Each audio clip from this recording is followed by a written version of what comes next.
Hello എല്ലാവർക്കും മറ്റൊരു സെക്ഷനിലേക്ക് സ്വാഗതം.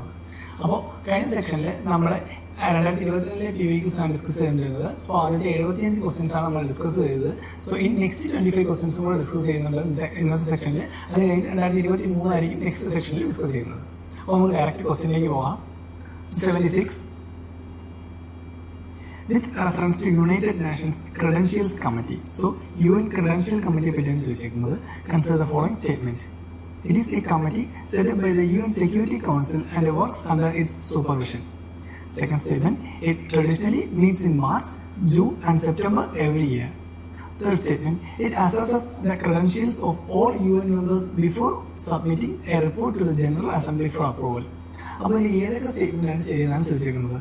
Option A 3 only, option B 1 and 3, option C 2 and 3, option D 1 and 2. അപ്പോൾ ഏത് സ്റ്റേറ്റ്മെന്റാണ് ശരിയെന്ന് നോക്കാം. ഫസ്റ്റ് സ്റ്റേറ്റ്മെന്റ് പറയുന്നത് എന്താണ്? It is a committee set up by the UN security council and works under its supervision. Okay, എന്താണ് UN സെക്യൂരിറ്റി കൗൺസിൽ സെറ്റപ്പ് ചെയ്ത ഒരു committee എന്നാണ് പറയുന്നത്. And its works under its supervision. UN security കൗൺസിലിന്റെ സൂപ്പർവിഷനിൽ നടക്കുന്നതാണ് പറയുന്നത്. സോ നമ്മൾ ഫസ്റ്റ് സ്റ്റേറ്റ്മെന്റ് വായിച്ചിട്ട് പിന്നെ മൂന്നാമത്തെ സ്റ്റേറ്റ്മെന്റ് വായിച്ചു നോക്കി. It assesses the credentials of UN members before submitting a report to General Assembly for approval. Okay, first statement UN Security Council പറ്റിയാണ് പറയുന്നത്. ബട്ട് തേർഡ് സ്റ്റേറ്റ്മെന്റ് പറയുന്നതാണ് അത് ജനറൽ അസംബ്ലിയിൽ ഒരു റിപ്പോർട്ട് അവതരിപ്പിക്കുന്നതിന് മുമ്പ് എന്താണ് ക്രെഡൻഷ്യൽസ് എന്താണ് മെമ്പേഴ്സിന്റെ ക്രെഡൻഷ്യൽസ് വാങ്ങുമെന്നാണ് പറയുന്നത്. അപ്പോൾ ഇതിന് ഏത് സ്റ്റേറ്റ്മെന്റ് ആയിരിക്കും തെറ്റെന്നാണ് ചോദിച്ചിരിക്കുന്നത്. ഓക്കെ, ഏതൊക്കെ സ്റ്റേറ്റ്മെന്റ് ശരിയെന്നാണ് ചോദിച്ചിരിക്കുന്നത്. അപ്പോൾ ഫസ്റ്റ് സ്റ്റേറ്റ്മെന്റ് എന്താണ് പറയുന്നത്? UN സെക്യൂരിറ്റി കൗൺസിലും അതുപോലെ എന്താണ് അതിന്റെ സൂപ്പർവിഷനിലാണ് ഇത് നടക്കുന്നതാണ് പറയുന്നത്. സോ ഫസ്റ്റ് എന്താണ് തെറ്റാണ്. കാരണം ഇത് UN സെക്യൂരിറ്റി കൗൺസിലിന്റെ അല്ല, പകരം ഏതാണ്? ഇത് UN ജനറൽ അസംബ്ലിയിലാണ്. Okay, so UN united nation general Assembly. Okay, so appointed at the beginning of each regular session of the UN General Assembly. അതാണ് വരുന്നത്. സോ UN സെക്യൂരിറ്റി കൗൺസിൽ എന്നുള്ളത് തെറ്റാണ്. സെക്കൻഡ് പറയുന്നത് it traditionally meats in March, June and September every year എന്ന് പറയുന്നത്. പക്ഷേ ആ ഒരു സ്റ്റേറ്റ്മെന്റ് എന്താണ് തെറ്റാണ്. കാരണം ഇതെന്താണ് മാർച്ച്, ജൂൺ, സെപ്റ്റംബർ മാസങ്ങളിൽ എന്താണ് മീറ്റ് ചെയ്തില്ല. ഇത് എപ്പോഴാണ് നോർമലി മീറ്റ് ചെയ്യുന്നത്? നവംബർ മന്തിലാണ് ഇത് മീറ്റ് ചെയ്യുന്നത്. നവംബർ മന്തിലാണിത് ഇത് മീറ്റ് ചെയ്യുന്നത്. And also report presented before the general body in December. Okay, November മന്തിൽ എന്ത് ചെയ്യുന്നുണ്ട്? അത് മീറ്റ് ചെയ്യുന്നുണ്ട്. ആൻഡ് ഡിസംബറിൽ എന്താണ് അവർ റിപ്പോർട്ട് പ്രസന്റ് ചെയ്യുന്നുണ്ട്. റിപ്പോർട്ട്. സോ സെക്കൻഡ് സ്റ്റേറ്റ്മെന്റും റോങ് ആണ്. ഓക്കെ, 1 2 റോങ് ആകുമ്പോൾ തന്നെ നമുക്ക് ആൻസർ ഏതായിരിക്കും? 3 ഓൺലി ആയിരിക്കും. കാരണം it assesses the credentials of all UN members before submitting a report to the General Assembly for approval. അതെന്താണ് ശരിയായിട്ടുള്ള സ്റ്റേറ്റ്മെന്റ് ആണ്. കാരണം എന്താണ് it assesses the credentials of all UN members. Okay, എല്ലാ UN മെമ്പേഴ്സിന്റെ ക്രെഡൻഷ്യൽസ് ആക്സസ് ചെയ്യുന്നുണ്ട് before submitting a report to the general assembly for approval. Okay, general അസംബ്ലിയിൽ report submit ചെയ്യുന്നത് ജനറൽ അസംബ്ലി അപ്രൂവ് ചെയ്യാനായിട്ട് റിപ്പോർട്ട് സബ്മിറ്റ് ചെയ്യുന്നതിന് മുമ്പ് എന്താണ് എല്ലാ മെമ്പേഴ്സിന്റെ എന്താണ് ക്രെഡൻഷ്യൽ ചോദിക്കുന്നത്. സോ അതെന്താണ് ശരിയായിട്ടുള്ള സ്റ്റേറ്റ്മെന്റ് ആണ്. സോ ആൻസർ വരുന്നതായിരിക്കും ആൻസർ ഓപ്ഷൻ എ ആണ് വരുന്നത്. 3 ഓൺലി മാത്രമായിരിക്കും UN ക്രെഡൻഷ്യൽ കമ്മിറ്റിയെ പറ്റി റൈറ്റ് ആയിട്ടുള്ള ആൻസർ. അപ്പോൾ ആരാണ് എടുക്കുന്നത്? കമ്മിറ്റി UN ജനറൽ അസംബ്ലിയാണ്. ആൻഡ് ആൾസോ അവർ മീറ്റ് ചെയ്യുന്നത് എപ്പോഴായിരിക്കും? നവംബറിലാണ് മീറ്റ് ചെയ്യുന്നത്. നോർമലി ഡിസംബറിൽ അതിൻ്റെ റിപ്പോർട്ട് സബ്മിറ്റ് ചെയ്യും. ആൻഡ് ആൾസോ UN മെമ്പേഴ്സിൻ്റെ എല്ലാവരുടെയും ക്രെഡൻഷ്യൽസ് എന്താണ് ജനറൽ അസംബ്ലിയിൽ റിപ്പോർട്ട് സബ്മിറ്റ് ചെയ്യുന്നതിന് മുമ്പ് വാങ്ങാറുണ്ട്. Okay, next 77. Which of the following statement best describes polar code? So polar code എന്ന് പറഞ്ഞാൽ എന്താണ്, അല്ലെങ്കിൽ അതിനെ ബെസ്റ്റ് ഡിസ്ക്രൈബ് ചെയ്യുന്ന ഏതാണെന്ന് ചോദിച്ചിരിക്കുന്നത്. Option A it is the International Code of Safety for Ships Operating in Polar Waters. Option B it is the agreement of the countries around the North Pole regarding the demarcation of their territories in the polar region. Option C it is a set of norms to be followed by the countries whose scientists undertake research studies in the North Pole and South Pole. And option D, it is a trade and security agreement of the member countries of the Arctic Council. അപ്പോൾ നമുക്ക് അറിഞ്ഞാൽ മാത്രമേ ഈ ക്വസ്റ്റിൻ്റെ answer എഴുതാനായിട്ട് പറ്റത്തുള്ളൂ. Answer വരുന്നത് എന്താണ്?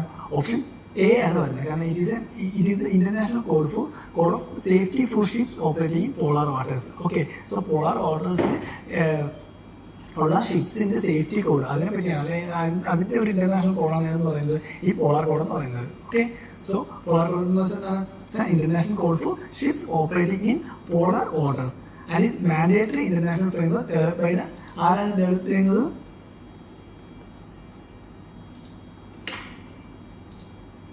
International maritime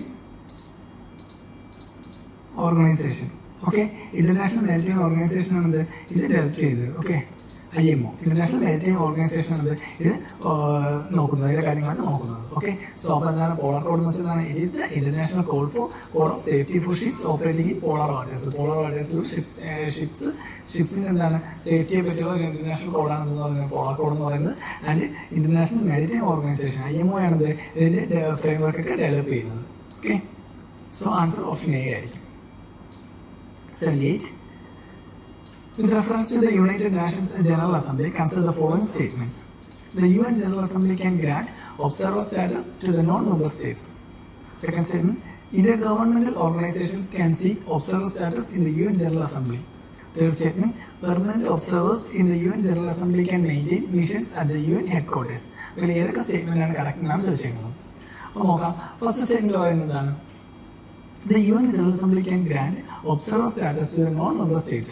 Okay, UN General Assemblyക്ക് non-member statesന് എന്ത് കൊടുക്കാം? ഒബ്സർവർ സ്റ്റാറ്റസ് കൊടുക്കാനാണ് പറഞ്ഞിരിക്കുന്നത്. കാരണം ഇതെന്താണ് ശരിയായിട്ടുള്ള സ്റ്റേറ്റ്മെന്റ് ആണ്. കാരണം നമുക്കറിയാം പാലസ്തീൻ പോലുള്ള കൺട്രീസിനൊക്കെ എന്താണ് ഇപ്പോൾ ഒബ്സർവർ സ്റ്റേറ്റസ് ഉണ്ട്. ഓക്കെ, UN General Assembly എന്താണ് ഒബ്സർവർ സ്റ്റേറ്റസ് ഉണ്ട്. പാലസ്തീൻ അതുപോലെ എന്താണ് ഹോളി സീ ഇവർക്കൊക്കെ എന്താണ് ഒബ്സർവർ സ്റ്റേറ്റസ് ഉള്ള കൺട്രീസ് ആണ്. പക്ഷേ അവിടെ എന്താണ് നോൺ-മെമ്പർ സ്റ്റേറ്റ്സും ആണ്. So Palestine, holy see, so ഇവർക്കൊക്കെ എന്താണ് ഇപ്പോൾ ഒബ്സർവർ സ്റ്റേറ്റസ് ഉള്ളതാണ് UN General Assembly. So first statement ശരിയാണ്. സെക്കൻഡ് പറയുന്നത് എന്താണ്? Intergovernmental organisation can seek observer status in the UN General Assembly. Intergovernmental organisation എന്താണ് UN General Assembly എന്തായിരിക്കും observer status ഉണ്ടെന്ന് പറയുന്നത്. ആ സ്റ്റേറ്റ്മെന്റ് എന്താണ് ശരിയാണ്. കാരണം നമുക്കറിയാം ഇതുപോലുള്ള ഇന്റർ ഗവൺമെന്റ് ഓർഗനൈസേഷൻ ഏതൊക്കെയാണ്. ഇപ്പോൾ ഫോർ എക്സാമ്പിൾ നമുക്ക് ആഫ്രിക്കൻ യൂണിയൻ പറയാം, യൂറോപ്യൻ യൂണിയൻ പറയാം, അല്ലെങ്കിൽ ഇന്റർപോൾ. ഓക്കെ, ഇവരെല്ലാം എന്താണ് ഇന്ത്യൻ ഗവൺമെന്റ് ഓർഗനൈസേഷനാണ്. സോ ഇവർക്കെല്ലാം ഉണ്ട് UN അല്ലെങ്കിൽ UN General Assembly എന്താണ് ഒബ്സർവർ സ്റ്റേറ്റസ് ഉണ്ട്. ഓക്കെ, സോ ആ സ്റ്റേറ്റ്മെന്റ് എന്താണ് ശരിയാണ്. അപ്പോൾ നമുക്ക് എക്സാമ്പിൾ എടുക്കാൻ നമുക്ക് എന്താണ് ആഫ്രിക്കൻ യൂണിയൻ പറയാം, യൂറോപ്യൻ യൂണിയൻ പറയാം, അല്ലെങ്കിൽ ഇന്റർപോൾ പറയാം. ഇതെല്ലാം എന്താണ് അവർ ഇന്ത്യൻ ഗവൺമെന്റ് ഓർഗനൈസേഷൻസ് എക്സാമ്പിളാണ്. തേർഡ് സ്റ്റേറ്റ്മെന്റ് പറയുന്നത് എന്താണ്? Permanent observers in the UN General Assembly can maintain missions at the UN headquarters. Okay, permanent observers എന്ത് ചെയ്യാൻ പറ്റും? They can maintain missions at the UN headquarters. അവർക്ക് എന്താണ് ഇതിൻ്റെ ഹെഡ്ക്വാർട്ടേഴ്സിൽ എന്താണ് മിഷൻസ് ഒക്കെ മെയിൻറ്റെയിൻ ചെയ്യാൻ പറ്റും. അത് എന്താണ് ശരിയായുള്ള സ്റ്റേറ്റ്മെന്റ് ആണ്. കാരണം പെർമനന്റ് ഒബ്സർവേഴ്സിന് എന്താണ് ആ ഒരു റൈറ്റ്സ് ഉണ്ട്. ഓക്കെ, അല്ലെങ്കിൽ അവർക്ക് ആ ഒരു പവർ ഉണ്ട്. സോ തേർഡ് സ്റ്റേറ്റ്മെന്റും ശരിയാണ്. അപ്പോൾ ആൻസർ ഏതായിരിക്കും വരുന്നത്? ഓപ്ഷൻ ഡി ആണ് വരുന്നത്. 1, 2 and 3 മൂന്ന് സ്റ്റേറ്റ്മെന്റ് എന്താണ് റൈറ്റ് ആയിട്ടാണ് വരുന്നത്. ഓക്കെ, അപ്പോൾ ജസ്റ്റ് UN ബോഡീസ് ആണ് നോക്കുമ്പോൾ അതുപോലെ എന്താണ് UN റിലേറ്റഡ് ആയിട്ടുള്ള കാര്യങ്ങൾ എന്താണ് നോക്കി വയ്ക്കുക. കാരണം അത് നമുക്ക് എപ്പോഴും കറണ്ട് റിലവൻസ് ഉള്ള കാര്യങ്ങളാണ് UN റിലേറ്റഡ് ആയിട്ടുള്ളത്. ജസ്റ്റ് അതൊക്കെ നോക്കി വയ്ക്കുക. Next, with reference to the tea board in India, consider the following statement. The tea board is a statutory body. It is a regulated body attached to Ministry of Agriculture and Farmers Welfare. Third one, the tea board head office is situated in Bangalore. The fourth one, the board has overseas offices at Dubai and Moscow. ഇതിൽ ഏതൊക്കെ statement ആണ് ശരിയെന്നാണ് ചോദിച്ചേക്കുന്നത്. Okay, അപ്പോൾ first statement എന്ന് പറയുന്നത് the tea board is a statutory body. Tea board എന്താണ് ഒരു സ്റ്റാറ്റ്യൂട്ടറി ബോഡിയാണെന്ന് പറയുന്നത്. അതെന്താണ് ശരിയായിട്ടുള്ള സ്റ്റേറ്റ്മെന്റ് ആണ്. കാരണം ടീ ബോർഡ് എന്താണ് ഒരു സ്റ്റാറ്റ്യൂട്ടറി ബോഡിയാണ്. അതായത് tea act. Okay, 1953 tea act വഴിയാണ് ടീ ബോർഡ് വന്നത്. സോ അതെന്താണ് ഒരു സ്റ്റാറ്റ്യൂട്ടറി ബോഡിയാണ്. കാരണം ആക്ട് വഴിയാണ് ബോഡിയാണ്. So that's why it's a statutory body. So tea board is a statutory body. Second statement പറയുന്നത് എന്താണ്? It is regulatory body attach to the ministry of agriculture and farmers welfare. Ministry of agriculture and farmers welfare എന്നാണ് പറയുന്നത്. നമുക്കറിയാം tea board എന്ന് പറയുന്നത് എന്താണ് ഒരിക്കലും ഇത് എന്തുമായിട്ടുള്ള കുറച്ച് കൊമേഴ്ഷ്യലി അല്ലെങ്കിൽ നമുക്ക് കൊമേഴ്ഷ്യലും ഇതുമായിട്ട് ബന്ധപ്പെട്ട കാര്യങ്ങളാണ്. അപ്പോൾ എന്താണ് ഈ ministry of agriculture and farmers welfare എന്ന് പറയുന്നത് കുറച്ച് തെറ്റായിട്ടുള്ള സ്റ്റേറ്റ്മെന്റ് ആവാൻ ചാൻസ് കൂടുതലാണ്. കാരണം ഇവിടെ വരുന്നത് ഏതാണ് ministry of agriculture and farmers welfare അല്ല വരുന്നത്, പകരം ഏതാണ് മിനിസ്ട്രി ഓഫ് കൊമേഴ്സ് ആൻഡ് ഇൻഡസ്ട്രിയാണ് വരുന്നത്. Okay, so ministry of commerce and ഇൻഡസ്ട്രിയാണ് വരുന്നത്. ഓക്കെ, സോ അതുകൊണ്ടാണത് സെക്കൻഡ് സ്റ്റേറ്റ്മെന്റ് റോങ് ആവാനായിട്ട് കാരണം. അപ്പോൾ സെക്കൻഡ് സ്റ്റേറ്റ്മെന്റ് റോങ് ആണ്. തേർഡ് സ്റ്റേറ്റ്മെന്റ് പറയുന്നത് എന്താണ്? The tea board head office is situated in Bangalore. Tea board head office എവിടെയാണ്? ബാംഗ്ലൂരാണ് സിറ്റുവേറ്റ് ചെയ്യുന്നത് പറയുന്നത്. അത് എന്താണ് തെറ്റാണ്. ഓക്കെ, കാരണം അതിന്റെ ഹെഡ് ക്വാർട്ടേഴ്സ് എവിടെയാണ് സ്ഥിതി ചെയ്യുന്നത്? It's in Kolkata. ഓക്കെ, കൊൽക്കത്തയിലാണ് അത് സ്ഥിതി ചെയ്യുന്നത്. സോ മൂന്നാമത്തെ സ്റ്റേറ്റ്മെന്റും തെറ്റാണ്. Next the board has overseas office in Dubai and Moscow. Okay, ബോർഡിന് എന്താണ് ദുബായിൽ മോസ്കോയിൽ ഓവർസീസ് ഓഫീസസ് ഉണ്ടെന്ന് പറയുന്നത് ആ സ്റ്റേറ്റ്മെന്റ് എന്താണ് ശരിയാണ്. ഓക്കെ, കാരണം 2, 3 നമുക്ക് എലിമിനേറ്റ് ചെയ്ത് തന്ന വേറെ ഏത് ഓപ്ഷൻ മാത്രമേ ഉള്ളൂ, നമുക്ക് 1 and 4 മാത്രമേ ഉള്ളൂ. സോ നാലാമത്തെ സ്റ്റേറ്റ്മെന്റ് എന്തായാലും ശരിയായിരിക്കും. കാരണം എന്താണ്, keyboard has the office at Dubai and Moscow. അപ്പോൾ ശ്രദ്ധിക്കേണ്ടത് എന്തൊക്കെയാണ്, കീബോർഡ് ഏത് മിനിസ്ട്രിയിലേക്കാണ് വരുന്നത് നോക്കുക. ഏതാണ് മിനിസ്ട്രി ഓഫ് കൊമേഴ്സ് ആൻഡ് ഇൻഡസ്ട്രിയിലാണ് വരുന്നത്, അഗ്രികൾച്ചറിലല്ല വരുന്നത്. ദെൻ സെക്കൻഡ് വേറെന്ന് പറയുന്നത് എന്താണ്, ഇതിൽ കീബോർഡിൻ്റെ ഹെഡ് ഓഫീസ് അല്ലെങ്കിൽ ഹെഡ് ക്വാർട്ടേഴ്സ് സ്ഥിതി ചെയ്യുന്നത് എവിടെയാണ്, ബാംഗ്ലൂരില്ല, മറിച്ച് it's in Kolkata. Okay, then it's statutory ബോഡിയാണെന്ന് പറഞ്ഞു. അണ്ടർ ഏത് ആർട്ടിക്കിളാണ്, അണ്ടർ ഏത് ആക്ടിലാണ്, ദ ടി ആക്ട് 1953 വന്നത്. Okay, and also the board has the overseas office at Dubai and Moscow. Okay, അപ്പോൾ ആൻസർ എന്തായിരിക്കും, ഓപ്ഷൻ ഡി ആണ്, 1 and 4 ഓൺലി ആയിരിക്കും. Next question, which one of the following best describes the term green washing? ഇതിൽ എന്താണ് greenwashing എന്നാണ് ചോദിച്ചിരുന്നത്. First statement, conveying a false impression that a company's products are eco-friendly and environmentally sound. Second one, non-inclusion of ecological or environmental costs in the annual financial statement of a country. C, ignoring the disastrous ecological consequences while undertaking the infrastructure development. Fourth one, or D, making mandatory provisions for environmental cost in government projects or program. അപ്പോൾ ഏതൊക്കെ statement ആണ് green washing എന്ന് വെച്ചാൽ ഏത് statement ആണെന്ന് ചോദിച്ചത്, അത് ഏതാണ് ഗ്രീൻ വാഷിങ്ങിനെ കറക്റ്റ് ആയിട്ട് പറയുന്നതാണ് ചോദിച്ചിരുന്നത്. ഓക്കെ, സോ നമുക്ക് നോക്കാം. ഇതിൽ ആൻസർ വരുന്നത് എന്താണ്, ആൻസർ ഓപ്ഷൻ എ ആണ് വരുന്നത്. ഗ്രീൻ വാഷിംഗ് എന്ന് വെച്ചാൽ എന്താണ്, conveying a false impression that a company's products are eco-friendly and environmentally sound. Okay, എന്താണ് ഒരു കമ്പനിയുടെ പ്രോഡക്ട്സ് എന്ന് പറയുന്നത് അതെന്താണ്, എക്കോ ഫ്രണ്ട്ലി ആണ് അല്ലെങ്കിൽ എൻവയോൺമെന്റലി സൗണ്ട് ആണ് എന്നുള്ള ലെവലിൽ എന്താണ് ഒരു ഫോൾസ് ഇംപ്രഷൻ കൊടുക്കുക. അതിനെന്തെന്ന് പറയുന്നത് ഗ്രീൻ വാഷിംഗ് എന്ന് പറയുന്നത്. നമുക്ക് ജസ്റ്റ് ആലോചിക്കുമ്പോൾ നമ്മൾ ബ്രെയിൻ വാഷ് ചെയ്താൽ നമുക്ക് ബ്രെയിൻ വാഷിംഗ് എന്ന് വെച്ചിട്ടുണ്ടായിരിക്കും നമ്മൾ നോർമലി ഒരു ഉള്ള എന്താണ് മാറ്റാനായിട്ട് നോക്കുന്നു. ഓക്കെ, അതായത് ഫോഴ്സ് ആയിട്ടുള്ളൊരു കാര്യം കൊണ്ടുവരാനായിട്ട് നോക്കുന്നു, അതാണ് ബ്രെയിൻ വാഷ് ചെയ്യുന്നത് പറയുന്നത്. അപ്പോൾ ആ ഒരു കൺസെപ്റ്റ് നമ്മൾ ആലോചിക്കുമ്പോൾ ഇവിടെ എന്താണ് ഒരു ഫോഴ്സ് ആയിട്ടുള്ള ഇംപ്രഷൻ കൊണ്ടുവരുന്നത്. ഗ്രീൻ വാഷിംഗ് എന്ന് പറയുമ്പോൾ എന്താണ് ഒരു ഫോഴ്സ് ആയിട്ടുള്ളത്. അപ്പോൾ ആ ഒരു കൺസെപ്റ്റ് ജസ്റ്റ് ഒന്ന് ആലോചിക്കും നമുക്ക് അങ്ങനെ കിട്ടും.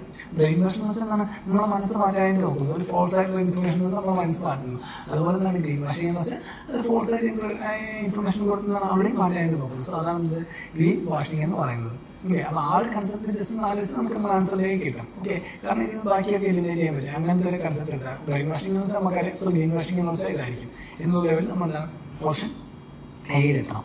ഓക്കെ, അപ്പോൾ ഇതെന്ന് വെച്ചാൽ പ്രാക്ടീസ് ഓഫ് മിസ്ലീഡിങ് ആണ്. നമ്മൾ നോർമലുള്ള കാര്യത്തിൽ നിന്നാണ് മിസ്ലീഡ് ചെയ്യുന്നത് ആൾക്കാരെ ഓൺ എന്താണ് ക്ലെയിംസ് അബൌട്ട് എൻവയോൺമെന്റൽ benefits of a product or services. Okay, എന്താണ് ഒരു പ്രോഡക്റ്റിന്റെ എൻവയോൺമെന്റൽ ബെനിഫിറ്റ്സിനെ പറ്റി നമ്മൾ ക്ലെയിംസ് കാര്യങ്ങൾ പറയാം. പക്ഷേ അത് മിസ്ലീഡ് ചെയ്യുകയാണ് ചെയ്യുന്നത്, കറക്റ്റ് ആയിട്ടുള്ള കാര്യങ്ങളല്ലായിരിക്കും പറയുന്നത്. ഓക്കെ, സോ അതുകൊണ്ട് എന്താണ് അത് എത്രത്തോളം എക്കോ ഫ്രണ്ട്ലി ആണോ അതിനെക്കാട്ടി എന്തായിരിക്കും അതിനെക്കാട്ടി എന്താണ് ഒരുപാട് വലുതായിട്ടായിരിക്കും ഇത് ഇതിനെ പറയുന്നത്. ഓക്കെ, നോർമലി പറയുന്നതിനെക്കാട്ടി എന്താണ് കുറച്ചും കൂടി വലുതായിട്ട് എന്താണ് ഇതിനെ പറയും. എന്താണ് നോർമലി ചിലപ്പോൾ എക്കോ ഫ്രണ്ട്ലി ആയിട്ട് വളരെ കുറവായിരിക്കും. പക്ഷേ എന്താണ് ഇവർ പറയുമ്പോൾ കുറച്ചും കൂടി എന്താണ് എക്കോ ഫ്രണ്ട്ലി ആണ് അല്ലെങ്കിൽ നാച്ചുറലി സൗണ്ട് ആണ് എന്നുള്ള ലെവലിൽ എന്താണ് ഇതിനെ പറയാൻ കാരണമോ. സോ അതുകൊണ്ടാണ് ഗ്രീൻ വാഷിംഗ് എന്ന് വെച്ചാൽ containing a false impression that companies products are eco friendly and എൻവയോൺമെന്റലി സൗണ്ട്. അപ്പോൾ അതാണ് എന്താണ് ക്വസ്റ്റ്യൻ വരുന്നത്. Next 81. Consider the following statements. High clouds primarily reflect solar radiation and cool the surface of Earth. Okay, high clouds എന്താണ് ചെയ്യുന്നത്?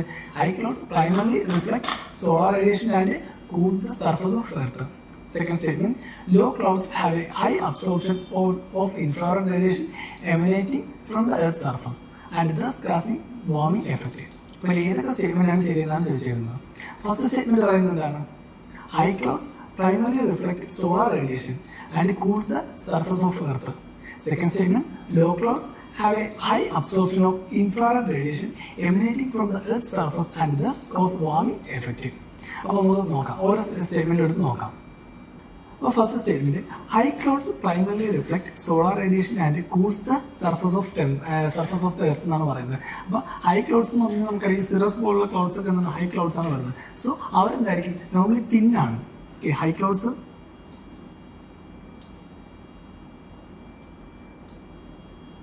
എന്താണ് thin clouds ആണ്.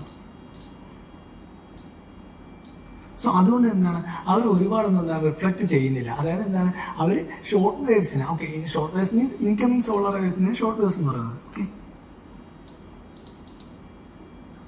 Short waves or incoming, okay incoming വേവ്സിനെ അത് എന്താണ് റിഫ്ലക്റ്റ് ചെയ്യുന്നത് കുറവാണ്. ഓക്കെ, അല്ലെങ്കിൽ റിഫ്ലക്റ്റ് ചെയ്യുന്നില്ല. ഓക്കെ, സോ അതിനെന്താണ് അത് കടത്തി വിടുന്നുണ്ട്. അപ്പോൾ ഹൈ ക്ലൗഡ്സ് എന്ത് ചെയ്യുന്നുണ്ട്? ഹൈ ക്ലൗഡ്സ് ആണ് തിൻ ക്ലൗഡ്സ് ആണ്. സോ അതുകൊണ്ട് എന്താണ് അവർ ഷോർട്ട് വേവ്സ് എന്ന് വെച്ചാൽ ഇൻകമിങ് സോളർ വേവ്സ് ആണ്. സോ ഈ വേവ്സിന് എന്താണ് അവർ പാസ് ചെയ്ത് വിടുന്നുണ്ട്, പകരം എന്നാൽ റിഫ്ലക്ട് ചെയ്യുന്നില്ല. അപ്പോൾ ഫസ്റ്റ് സ്റ്റേറ്റ്മെന്റ് നമുക്ക് അതിൽ നോക്കാം. കാരണം high clouds primary reflect solar radiation എന്നാണ് പറയുന്നത്. അതെന്താണ്? അപ്പോൾ തെറ്റായിട്ടുള്ള സ്റ്റേറ്റ്മെന്റ് ആണ്. ഓക്കെ, അത് റിഫ്ലക്ട് ചെയ്യുന്നില്ല, പകരം എന്താണ് കടത്തി വിടുകയാണ് ചെയ്യുന്നത്. അങ്ങനെ കടത്തി വിടുന്നതുകൊണ്ട് എന്താണ്? ഇത് കൂടാതെ ഇവർ മറ്റൊരു ഡ്യൂട്ടി ഉണ്ട്. ഹൈ ക്ലൗഡ്സ് എന്ത് ചെയ്യുന്നുണ്ട്? നമ്മൾ പറഞ്ഞു അവർ ഇൻകമിങ് സോളർ വേവ്സിനെ കടത്തി വിടുന്നു എന്ന് പറഞ്ഞു. പക്ഷെ അതേസമയം തന്നെ എന്താണ് തിരിച്ചു പോകുന്നത്? അതായത് long waves. Okay, long waves എന്ന് വെച്ചാൽ ഔട്ട് ഗോയിങ് വേവ്സ്, തിരിച്ചു പോകുന്ന വേവ്സ്. ഓക്കെ, അതായത് ഔട്ട് ഗോയിങ് ഇൻഫ്രാറെഡ് റേഡിയേഷൻ അതിനെന്ത് ചെയ്യുന്നുണ്ട്? അവർ കടത്തി വിടുന്നില്ല. ഓക്കെ, അതിനെന്താണ് ബ്ലോക്ക് ചെയ്യുകയാണ് ചെയ്യുന്നത്. ഓക്കെ, സോ ഇതിന്റെ ഫലമായിട്ട് ടെമ്പറേച്ചർ എന്താണ് അല്ലെങ്കിൽ ഈ ഔട്ട് ഗോയിങ് വേവ്സ് അല്ലെങ്കിൽ ലോങ് വേവ്സ് എന്താണ് കടന്നു പോയില്ലെങ്കിൽ എന്ത് സംഭവിക്കും? നോർമലി നമ്മുടെ ടെമ്പറേച്ചർ ഇൻക്രീസ് ചെയ്യുകയായിരിക്കും ചെയ്യുന്നത്. സോ ടെമ്പറേച്ചർ ഇൻക്രീസ് ചെയ്യുകയാണ് ചെയ്യുന്നത്. സോ ഇവിടെ പറയുന്നത് എന്താണ്? ഹൈ ക്ലൗഡ്സ് പ്രൈമറി റിഫ്ലക്ട് ചെയ്യുന്നു എന്ന് പറഞ്ഞിരുന്നു, പക്ഷേ റിഫ്ലക്ട് ചെയ്യുന്നില്ല, പകരം എന്ത് ചെയ്യുന്നു? അവർ ഷോർട്ട് വേവ്സിനെ ഇൻകമിംഗ് വേവ്സിനെ കടത്തി വിടുകയും അതുപോലെ എന്താണ് long waves out going waves block ചെയ്ത് നിർത്തുകയും ചെയ്യുന്നു. അപ്പോൾ ഔട്ട് ഗോയിങ് വേവ്സ് പുറത്തോട്ട് പോകാത്തതുകൊണ്ട് തന്നെ എന്ത് സംഭവിക്കുന്നു? അവിടെ ടെമ്പറേച്ചർ കൂടുകയാണ് ചെയ്യുന്നത്. അപ്പോൾ എന്താണ്? കൂൾഡ് സർഫസ് ഓഫ് എർത്ത് അല്ല, പകരം എന്തായിരിക്കും? നെറ്റ് വാർമിംഗ് ആയിരിക്കും ഇൻക്രീസ് ആവുന്നത് അവിടെ. സോ ഫസ്റ്റ് സ്റ്റേറ്റ്മെന്റ് റോങ് ആയിരിക്കും. Second statement, low clouds have a high absorption of infrared radiation emanating from the earth's surface. Okay, low clouds എന്താണ്? ഹൈ അബ്സോർപ്ഷൻ ഇൻഫ്രാറെഡ് റേഡിയേഷൻ എന്നാണ് പറയുന്നത്. അപ്പോൾ ലോ ക്ലൗഡ്സിന്റെ കാര്യം എടുക്കുമ്പോൾ എന്താണ്? ഓക്കെ, ലോ ക്ലൗഡ്സ് അബ്സോർവ് ചെയ്യുന്നുണ്ട്. Okay, they do absorb infrared radiation. പക്ഷെ എന്താണ്? അവരുടെ primary climate impact come from the high albedo. അവർക്ക് എന്താണ്? ഹൈ ആൽബഡോ എഫക്റ്റ് ഉണ്ട്. ലോ ക്ലൗഡ്സിന് high albedo effect. Albedo effect എന്ന് വെച്ചാൽ റിഫ്ലക്ടിവിറ്റിയാണ് പറയുന്നത്. ഓക്കെ, റിഫ്ലക്ടിവിറ്റി പറയും. സോ ഇവർക്ക് എന്താണ്? ഹൈ ആൽബഡോ എഫക്റ്റ് ഉണ്ട്. അതുകൊണ്ട് എന്താണ്? Which reflect the net cooling effect. Okay, അതുകൊണ്ട് എന്താണ്? അത് കൂളിംഗ് എഫക്റ്റ് ആണ് കൂട്ടുന്നത്. So result in net cooling effect. കാരണം ലോ ക്ലൗഡ്സിന് എന്താണ്? ഹൈ ആൽബഡോ ആണ്, അതായത് റിഫ്ലക്ട് ചെയ്ത് വിടും അവർ. സോ അതുകൊണ്ട് എന്താണ്? അവിടെ ടെമ്പറേച്ചർ കൂടുതൽ വാർമിംഗ് എഫക്റ്റ് ആയിരിക്കത്തില്ല വരുന്നത്, പകരം എന്തായിരിക്കും? അതിൽ കൂളിംഗ് എഫക്റ്റ് ആണ് വരുന്നത്. സോ അതുകൊണ്ട് എന്താണ്? സെക്കൻഡ് സ്റ്റേറ്റ്മെന്റ് റോങ് ആണ്. ഇവിടെ ലോ ക്ലൗഡ്സ് ആവും high absorption of infrared radiation എന്ന് പറയുന്നത് ഹൈ അബ്സോർപ്ഷൻ അല്ല, പകരം എന്താണ്? ഹൈ ആൽബഡോ ആണ്, അല്ലെങ്കിൽ എന്താണ്? ഹൈ റിഫ്ലക്റ്റിവിറ്റിയാണ് പറയുന്നത്. So and also the emanate surface thus cause warming effect അല്ല, പകരം എന്താണ്? നെറ്റ് കൂളിംഗ് എഫക്റ്റ് ആണ്. എന്താണ്? പരസ്പരം തിരിച്ച് തന്നെ ഇന്റർചേഞ്ച് ചെയ്യുന്നത്. ഓക്കെ, സോ ആ സ്റ്റേറ്റ്മെന്റ് തെറ്റാണ്. അപ്പോൾ ആൻസർ വരുന്നത് ഏതായിരിക്കും? ഓപ്ഷൻ ഡി ആണ്. Neither one nor two. Okay, രണ്ട് സ്റ്റേറ്റ്മെന്റ് എന്താണ്? തെറ്റാണ്. Next 82. Consider the following statements. Bidibidi is a large refugee settlement in northwestern Kenya. Some people who fled from South Sudan civil war live in Bidibidi. Then, third statement, some people who fled from civil war in Somalia live in the Dadaab refugee complex in Kenya. അപ്പോൾ ഏതൊക്കെ statement ആണ് ശരിയെന്നാണ് ചോദിച്ചത്. അപ്പോൾ first പറയുന്നത് എന്താണ്? Bidibidi is a large refugee settlements in north western Kenya എന്നാണ് പറയുന്നത്. പക്ഷേ ബിഡിബിഡി എന്ന് പറയുന്നത് നോർത്ത് വെസ്റ്റേൺ കെനിയ അല്ല, പകരം എവിടെയാണ്? നോർത്ത് വെസ്റ്റേൺ ഉഗാണ്ടയിലെ ഒരു സ്ഥലമാണ് എന്ന് പറയുന്നത് ബിഡിബിഡി എന്ന് പറയുന്നത്. റെഫ്യൂജി സെറ്റിൽമെന്റ് ആണ്. ഓക്കെ, സോ ബിഡിബിഡി എന്ന് വെച്ചാൽ നോർത്ത് വെസ്റ്റേൺ ഉഗാണ്ടയിലെ ഒരു വലിയ റെഫ്യൂജി സെറ്റിൽമെന്റ് ആണ് എന്ന് പറയുന്നത് ബിഡിബിഡി എന്ന് പറയുന്നത്. സോ നമുക്ക് ഫസ്റ്റ് സ്റ്റേറ്റ്മെന്റ് റോങ് ആണെന്ന് കിട്ടും. ദെൻ സെക്കൻഡ് സ്റ്റേറ്റ്മെന്റ് നോക്കി. Some people who fled from South Sudan civil war live in Bidibidi. Okay, so എന്താണ്? സൗത്ത് സുഡാനിലെ സിവിൽ വാറിൽ നിന്ന് കുറച്ച് ആൾക്കാർ ബിഡിബിഡിയിൽ ജീവിക്കുന്ന പറയുന്നത് അത് ശരിയായിട്ടുള്ള കാര്യമാണ്. Okay, so Bidibidi specifically open in 2016 open ചെയ്തത്. 2016 എന്ത് ബിഡിബിഡി ഓപ്പൺ ചെയ്തത് to accommodate the massive influx of refugees fleeing the civil war in south Sudan. Okay, south സുഡാനിലെ ഈ സിവിൽ വാറിൽ നിന്നാണ് ഫ്ലീ ചെയ്യുന്ന റെഫ്യൂജീസിനെ അക്കോമഡേറ്റ് ചെയ്യാനായിട്ട് സ്റ്റാർട്ട് ചെയ്തതാണ് എന്ന് പറയുന്നത് ഈ ബിഡിബിഡി എന്ന് പറയുന്ന ലാർജ് റെഫ്യൂജി ക്യാമ്പ് എന്ന് പറയുന്നത്. സോ സൗത്ത് സുഡാൻ സിവിൽ വാറിലുള്ള കാര്യം ശരിയാണ്. സോ രണ്ട് എന്തായാലും ശരിയാണ്. ദെൻ മൂന്നാമത്തെ സ്റ്റേറ്റ്മെന്റ് നോക്കാം. Some people who fled from civil war in Somalia live in Dadaab refugee complex in Kenya. Okay, Dadaab refugee കോംപ്ലക്സിൽ എന്താണ്? അതായത് ഈസ്റ്റേൺ കെനിയയിലെ പ്ലേസാണ് ദാദാബ് റെഫ്യൂജി കോംപ്ലക്സ് എന്ന് പറയുന്നത്. Eastern Kenya. സോ ഈ ദാദാബ് റെഫ്യൂജി കോംപ്ലക്സിൽ എവിടെ നിന്ന്? സൊമാലിയ സിവിൽ വാറിൽ നിന്ന് ഫ്ലഡ് ചെയ്ത ആൾക്കാർ ജീവിക്കുന്നു എന്ന് പറയുന്നത്. സോ ഇത് എന്താണ്? ശരിയായിട്ടുള്ള സ്റ്റേറ്റ്മെന്റ് ആണ്. ഓക്കെ, ഏർലി 1990s ഈ ദാദാബ് റെഫ്യൂജി കോംപ്ലക്സ് സ്റ്റാർട്ട് ചെയ്തത്. സോ അതുകൊണ്ട് എന്താണ് ആ ടൈമിൽ സൊമാലിയ എന്നുള്ള സിവിൽ വാറിലെ ആൾക്കാർ എന്താണ് റെഫ്യൂജി ആയിട്ട് എന്താണ് ഇവിടെ വന്നിട്ടുണ്ട്. സോ അത് എന്താണ് ശരിയായിട്ടുള്ള സ്റ്റേറ്റ്മെന്റ് ആണ്. അപ്പോൾ ആൻസർ വരുന്നത് എന്തായിരിക്കും? ഓപ്ഷൻ സി ആണ്, 2 and 3 ആയിരിക്കും. 2, 3 ശരിയായിട്ടുള്ള ആൻസർ. ഒന്നാമത്തെ സ്റ്റേറ്റ്മെന്റ് തെറ്റാൻ കാരണം എന്താണ്? ബിഡിബിലി എന്ന് പറയുന്ന large refugee settlement in north western Kenya അല്ല, പകരം എവിടെയാണ്? നോർത്ത് വെസ്റ്റേൺ ഉഗാണ്ടയാണ്. Next, consider the following countries: Armenia, Azerbaijan, Croatia, Romania, Uzbekistan. Which of the above are members of Organization of Turkic State? Okay, അപ്പം organisation of Turkic സ്റ്റേറ്റ്സിന്റെ members ആരൊക്കെയാണെന്ന് ചോദിച്ചേക്കുക. അറിഞ്ഞിരുന്നാൽ മാത്രമേ നമുക്ക് എഴുതാൻ പറ്റുള്ളൂ, കാരണം നമുക്ക് ഫാക്ട് ബേസ്ഡ് ആയിട്ടുള്ള ഒരു കാര്യം കൂടെയാണ്. അപ്പോൾ പ്രധാനമായിട്ടും ഇതിൽ ഏതൊക്കെയാണ് ഓർഗനൈസേഷൻ ഓഫ് ടർക്കിക് സ്റ്റേറ്റ് വരുന്നത്? ഓർഗനൈസേഷൻ ഓഫ് ടർക്കിക് സ്റ്റേറ്റ്സിൽ ഇവർക്ക് 5 മെമ്പേഴ്സും 5 മെമ്പർ സ്റ്റേറ്റ്സും അതുപോലെ 2 ഒബ്സർവർ സ്റ്റേറ്റുമാണ് ഉള്ളത്. ഓക്കെ, 5 മെമ്പർ സ്റ്റേറ്റ്സും അതുപോലെ 2 ഒബ്സർവർ സ്റ്റേറ്റും ഉണ്ട് ഈ OTSനുള്ളത്, അല്ലെങ്കിൽ ഓർഗനൈസേഷൻ ഓഫ് ടർക്കിക് സ്റ്റേറ്റ്സിനുള്ളത്. അപ്പോൾ ഏതൊക്കെയാണ് മെമ്പർ സ്റ്റേറ്റ്സ് നമുക്ക് നോക്കാം. First one Azerbaijan, then Kazakhstan, Kyrgyzstan,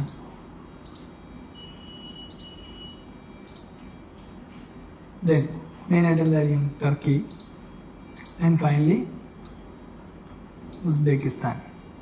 okay, so ഇത്രയും പേര്, ഈ 5 പേരാണ് ഇതിൻ്റെ മെമ്പർ സ്റ്റേറ്റ്സ് എന്ന് പറയുന്നത്. ഇത് കൂടാതെ 2 ഒബ്സർവർ സ്റ്റേറ്റും ഉണ്ട്. അത് ഏതൊക്കെയാണ്? ഒബ്സർവർ സ്റ്റേറ്റ് വരുന്നതാണ് ഹംഗറി ആൻഡ് ടർക്ക്മെനിസ്ഥാൻ. ഹംഗറിയും ടർക്ക്മെനിസ്ഥാനും എന്ത്? ഇവർ ഒബ്സർവർ സ്റ്റേറ്റ് എന്ന് പറയുന്നത്. അപ്പോൾ നമുക്കിവിടെ ചോദിച്ചേക്കുന്നത് ഏതാണ്? Members of organisation of Turkic States ആണ് ചോദിച്ചേക്കുന്നത്. അപ്പോൾ ഏതൊക്കെയാണ് മെമ്പേഴ്സ് വരുന്നത്? അർമേനിയ ഉണ്ടോ? ഇല്ല. ദെൻ അസർബൈജാൻ, യെസ്, അസർബൈജാൻ ഇവിടെ ഉണ്ട്. സോ അസർബൈജാൻ ഉണ്ട്. ദെൻ ക്രൊയേഷ്യ ഇല്ല. ദെൻ റൊമാനിയ ഇല്ല. ദെൻ ഉസ്ബെക്കിസ്ഥാൻ ഇവിടെ ഉണ്ട്. സോ ഉസ്ബെക്കിസ്ഥാനും ഉണ്ട്. അപ്പോൾ 2ഉം 5ഉം മാത്രമായിരിക്കും എന്ത് നമുക്ക് ഇവിടെ വരുന്നത്. അപ്പോൾ ആൻസർ ഏതായിരിക്കും? 2ഉം 5ഉം ആണ്. അപ്പോൾ ഓർഗനൈസേഷൻ ഓഫ് ടർക്കിക് സ്റ്റേറ്റ്സ് അല്ലെങ്കിൽ OTSൽ 5 മെമ്പേഴ്സാണുള്ളത്. ആരൊക്കെയാണത്? Azerbaijan, Kazakhstan, Kyrgyzstan, Turkey and Uzbekistan. Then ഇത് കൂടാതെ 2 ഒബ്സർവർ സ്റ്റേറ്റ്സും ഉണ്ട്. അത് ഏതൊക്കെയാണ്? ഹംഗറിയും അതുപോലെ എന്താണ് ടർക്ക്മെനിസ്ഥാനുമാണ് ഒബ്സർവർ സ്റ്റേറ്റ് എന്ന് പറയുന്നത്. ഓക്കെ, അപ്പോൾ 83ാമത്തെ ക്വസ്റ്റ്യൻ ആൻസർ ഏതായിരിക്കും? ഓപ്ഷൻ സി ആണ്. 2ഉം 5ഉം മാത്രമാണ് നമുക്കിവിടെ ആൻസർ ഉള്ളത്. അർമേനിയയും ക്രൊയേഷ്യയും റൊമാനിയയും എന്താണ്? ഇതിൻ്റെ മെമ്പേഴ്സ് അല്ല. Next 84, consider the following statements. Gujarat has the largest solar park in India. Kerala has a fully solar-powered international airport. Goa has the largest floating solar photovoltaic project in India. അപ്പോൾ ഏതൊക്കെ statement ആണ് ശരിയെന്നാണ് ചോദിച്ചിരിക്കുന്നത്. First statement പറയുന്നത് എന്താണ്? Gujarat has the largest solar park in India. ഇന്ത്യയിലെ largest solar park എവിടെയാണ്? ഗുജറാത്തിൽ എന്നാണ് പറയുന്നത്. പക്ഷേ എവിടെയാണ്? ഇന്ത്യയിലെ ലാർജസ്റ്റ് സോളാർ പാർക്ക് ഗുജറാത്തിലല്ല, പകരം അത് രാജസ്ഥാനിലാണ്. ഓക്കെ, രാജസ്ഥാനിലാണ് എന്ത്? ഇന്ത്യയുടെ ലാർജസ്റ്റ് സോളാർ പവർ പാർക്ക് എന്ന് പറയുന്നത്. Okay, largest solar power park എവിടെയാണ്? രാജസ്ഥാനിലാണ്. രാജസ്ഥാനിൽ എവിടെയാണത്? ബഡ്ല സോളാർ പവർ പാർക്ക്. ഓക്കെ, അപ്പം ബഡ്ല സോളാർ പാർക്കാണ് ഇവിടുത്തെ രാജസ്ഥാനിലെ ഏറ്റവും വലിയ, അല്ലെങ്കിൽ ഇന്ത്യയിലെ ഏറ്റവും വലിയ സോളാർ പാർക്ക് എന്ന് പറയുന്നത്. അപ്പോൾ largest solar park in India ഏതാണ്? ഗുജറാത്തിലല്ല, പകരം അത് എവിടെയാണ്? രാജസ്ഥാനിലെ ബദ്ല സോളാർ പാർക്കാണ്. Okay, so first statement wrong ആണ്. Then 2 only and 3 only. Okay, 2 മാത്രം, അല്ലെങ്കിൽ എന്താണ്? 3 മാത്രം. സെക്കൻഡ് സ്റ്റേറ്റ്മെന്റ് നോക്കി. Kerala has a fully solar powered international airport. കേരളത്തിൽ എന്താണ്? ഫുള്ളി സോളാർ പവേർഡ് ആയിട്ടുള്ള ഒരു ഇന്റർനാഷണൽ എയർപോർട്ട് ഉണ്ടെന്നാണ് പറയുന്നത്. നമുക്കറിയാം കേരളത്തിലാണ് എന്ത്? ഫുള്ളി സോളാർ ആയിട്ടുള്ള സോളാർ പവേർഡ് ആയിട്ടുള്ള ഒരു ഇന്റർനാഷണൽ എയർപോർട്ട് ഉള്ളത്. അത് എവിടെയാണ്? നമ്മുടെ കൊച്ചിയിലാണ്. Okay, so Kochi. Then Cochin international airport. Okay, അതാണ് ഇത് ഫുള്ളി സോളാർ പവേർഡ് ആയിട്ടുള്ള എയർപോർട്ട് എന്ന് പറയുന്നത്. Cochin international airport limited. Okay, സിയാലാണ് എന്ത്? ഇന്ത്യയുടെ കേരളത്തിൽ എന്താണ് ഏറ്റവും, അല്ലെങ്കിൽ കേരളത്തിലുള്ള ഒരു ഫുള്ളി സോളാർ പവേർഡ് ആയിട്ടുള്ള ഒരു ഇന്റർനാഷണൽ എയർപോർട്ട്. 2015 ആണ് എന്ത്? ഇത് ഫുള്ളി സോളാറായി മാറ്റിയത്. 2015. സോ അതുകൊണ്ട് ആ ഒരു സ്റ്റേറ്റ്മെന്റ് ശരിയാണ്. Okay, so Kerala has a fully solar powered international airport. അത് എവിടെയാണ്? കൊച്ചിയിലാണ് ഉള്ളത്. Okay,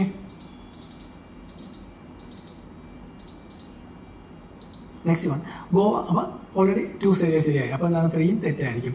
Goa has the largest floating solar photovoltaic project in India എന്നാണ് പറയുന്നത്. അപ്പോൾ അതെവിടെയാണ്? ഗോവയിലല്ല, പകരം എവിടെയായിരുന്നു?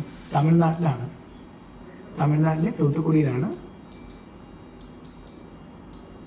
തമിഴ്നാട്ടിലെ തൂത്തുക്കുടിയിലായിരുന്നു എന്ത് largest floating solar photovoltaic project ഉള്ളത്. പക്ഷേ ഇപ്പോൾ എന്താണ് അതിൽ വീണ്ടും ഒരു ചെറിയ മാറ്റം വരുന്നുണ്ട്. കാരണം എവിടെയാക്കി മധ്യപ്രദേശിലെ ഓംകാരേശ്വറിൽ എന്താണ് വീണ്ടും ഒരു പുതിയ ഒന്ന് കൺസ്ട്രക്ട് ചെയ്തുകൊണ്ടിരിക്കുകയാണ്. ഓംകാരേശ്വറിൽ ഓക്കെ, അവിടെ എന്താണ് ഒരു ഫ്ലോട്ടിംഗ് സോളാർ പവർ പാർക്ക് ഉണ്ടാകുന്നുണ്ട്. അത് എവിടെ എത്ര വാട്ടാണ്, എത്ര മെഗാവാട്ടാണ്? അത് 600 മെഗാവാട്ടാണ്. ഓക്കെ, സോ മധ്യപ്രദേശിലെ ഓംകാരേശ്വറിൽ 600 മെഗാവാട്ട് എന്താണ് ഒരു പുതിയ പവർ പ്ലാന്റ് സ്റ്റാർട്ട് ചെയ്യുന്നുണ്ട്. സോ അതുകൊണ്ട് എന്താണ് ഗോവയല്ല ആൻസർ വരുന്നത് എന്താണ് തമിഴ്നാടാണ് വരുന്നത്. തമിഴ്നാട്ടിലെ തൂത്തുക്കുടിയിലാണ് പ്രസന്റ് ആയിട്ട് ഇപ്പോൾ നമുക്കുള്ളത്. ബട്ട് ഇപ്പോൾ എന്താണ് കറന്റ് മധ്യപ്രദേശിലെ ഓംകാരേശ്വറിൽ എന്താണ് ഒരു 600 മെഗാവാട്ടിന്റെ ഒരു ഫ്ലോട്ടിംഗ് സോളാർ ഫോട്ടോവോൾട്ടൈക് പ്രോജക്റ്റും കൂടെ നിർമ്മിക്കുന്നുണ്ട്. അപ്പോൾ ആൻസർ വരുന്നത് ഏതായിരിക്കും? ഓപ്ഷൻ ബി 2 ഓൺലി മാത്രമായിരിക്കും. Next question. With reference to the United Nations Convention on the Law of Sea, consider the following statements. First statement, a coastal state has the right to establish the breadth of its territorial sea up to a limit not exceeding 12 nautical miles, measured from baseline determined in accordance with the convention.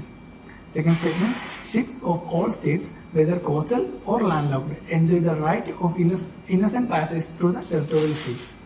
Third statement, the exclusive economic zone shall not extend beyond 200 nautical miles from the baselines from which the breadth of the territorial sea is measured. അപ്പോൾ ഇതിൽ ഏതൊക്കെ statement ആണ് ശരിയെന്നാണ് ചോദിച്ചേക്കുന്നത്. അപ്പോൾ എന്തുമായിട്ട് related ആയിട്ടുള്ളതാണ്? UN national convention on the law of sea. Okay, UN CLOS, UNCLOS, UN ക്ലോസിനെ പറ്റിയാണ് പറയുന്നത്. United nations convention on law of see.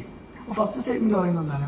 A coastal state has the right to establish the breadth of its territorial sea up to a limit not exceeding 12 nautical miles. Okay, 12 nautical മൈൽസിൽ കൂടുതൽ പോകാനായിട്ട് പാടില്ല ഒരു coastal സ്റ്റേറ്റിന്റെ territorial see എന്ന് പറയുന്നത്. And is measured from base line determined in accordance with the convention. Okay, ഈ ഒരു കൺവെൻഷൻ യൂസ് ചെയ്ത് കൺവെൻഷൻ UN ക്ലോസ്, അതായത് united nation convention on the law of see, അത് യൂസ് ചെയ്ത് 12 നോട്ടിക്കൽ മൈൽസിന് മുകളിൽ പോകാൻ പാടില്ല എന്നാണ് പറയുന്നത്. ആ ഒരു സ്റ്റേറ്റ്മെന്റ് എന്താണ് ശരിയാണ്. കാരണം UN ക്ലോസിൽ ആർട്ടിക്കിൾ 3 എന്താണ് ഇതിനെപ്പറ്റി എക്സ്പ്ലിസിറ്റ്ലി മെൻഷൻ ചെയ്യുന്നുണ്ട്. Article 3 of the UN CLOS. Okay, UN convention of law of സീയിലെ ആർട്ടിക്കിൾ 3 എന്താണ് ഇതിനെപ്പറ്റി കൃത്യമായിട്ട് പറയുന്നുണ്ട്. ഫസ്റ്റ് സ്റ്റേറ്റ്മെന്റ് ശരിയാണ്. Second statement, ships of all states whether coastal or landlocked enjoy the right of innocent passage through the territorial sea. Okay, ആ ഒരു statement എന്താണ് ശരിയാണ്. കാരണം ഇപ്പോൾ കോസ്റ്റൽ റീജിയനായാലും അത് കോസ്റ്റലായാലും അതുപോലെ തന്നെ ലാൻഡ് ലോക്ഡ് ആയിട്ടുള്ള ഷിപ്സ് ആയാലും, ഓക്കെ, ലാൻഡ് ലോക്ഡ് സ്റ്റേറ്റ്സ് എന്ന് പറയുന്ന ഷിപ്സ് ആയാലും എന്താണ് they enjoy the right of innocent passage through the territorial sea. Okay, അത് ഈ സെയിം, അതായത് united nation convention of law of സീയിലെ ആർട്ടിക്കിൾ 17 എന്താണ് അതും എക്സ്പ്ലിസിറ്റ്ലി മെൻഷൻ ചെയ്യുന്നുണ്ട്.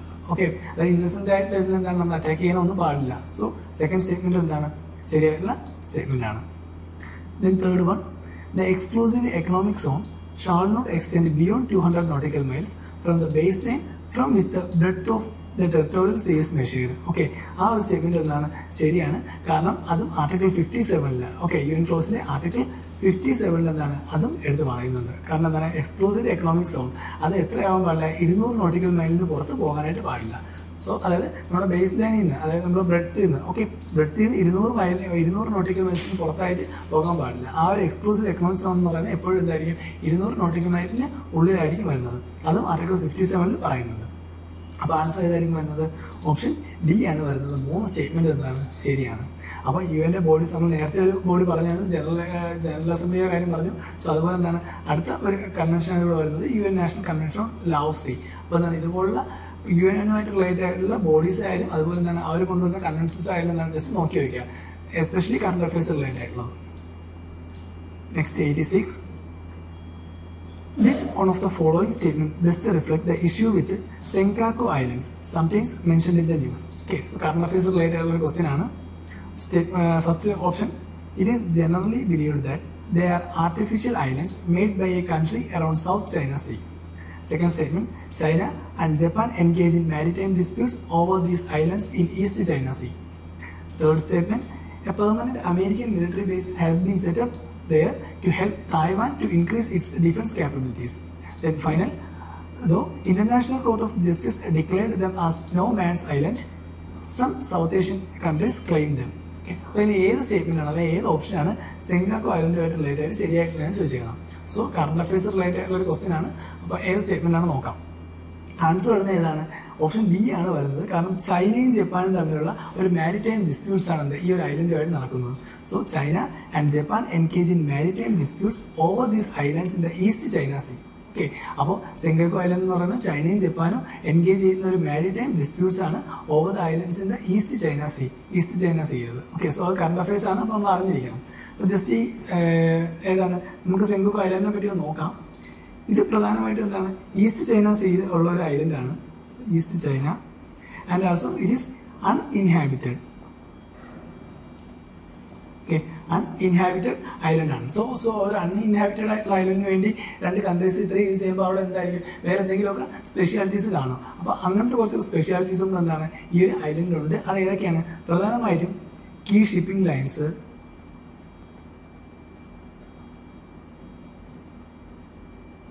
then rich fishing grounds,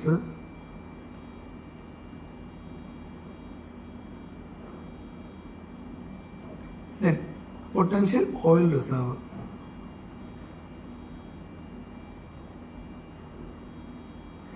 oil മാത്രമല്ല ഗ്യാസും ഉണ്ട്. So potential oil and gas reserve.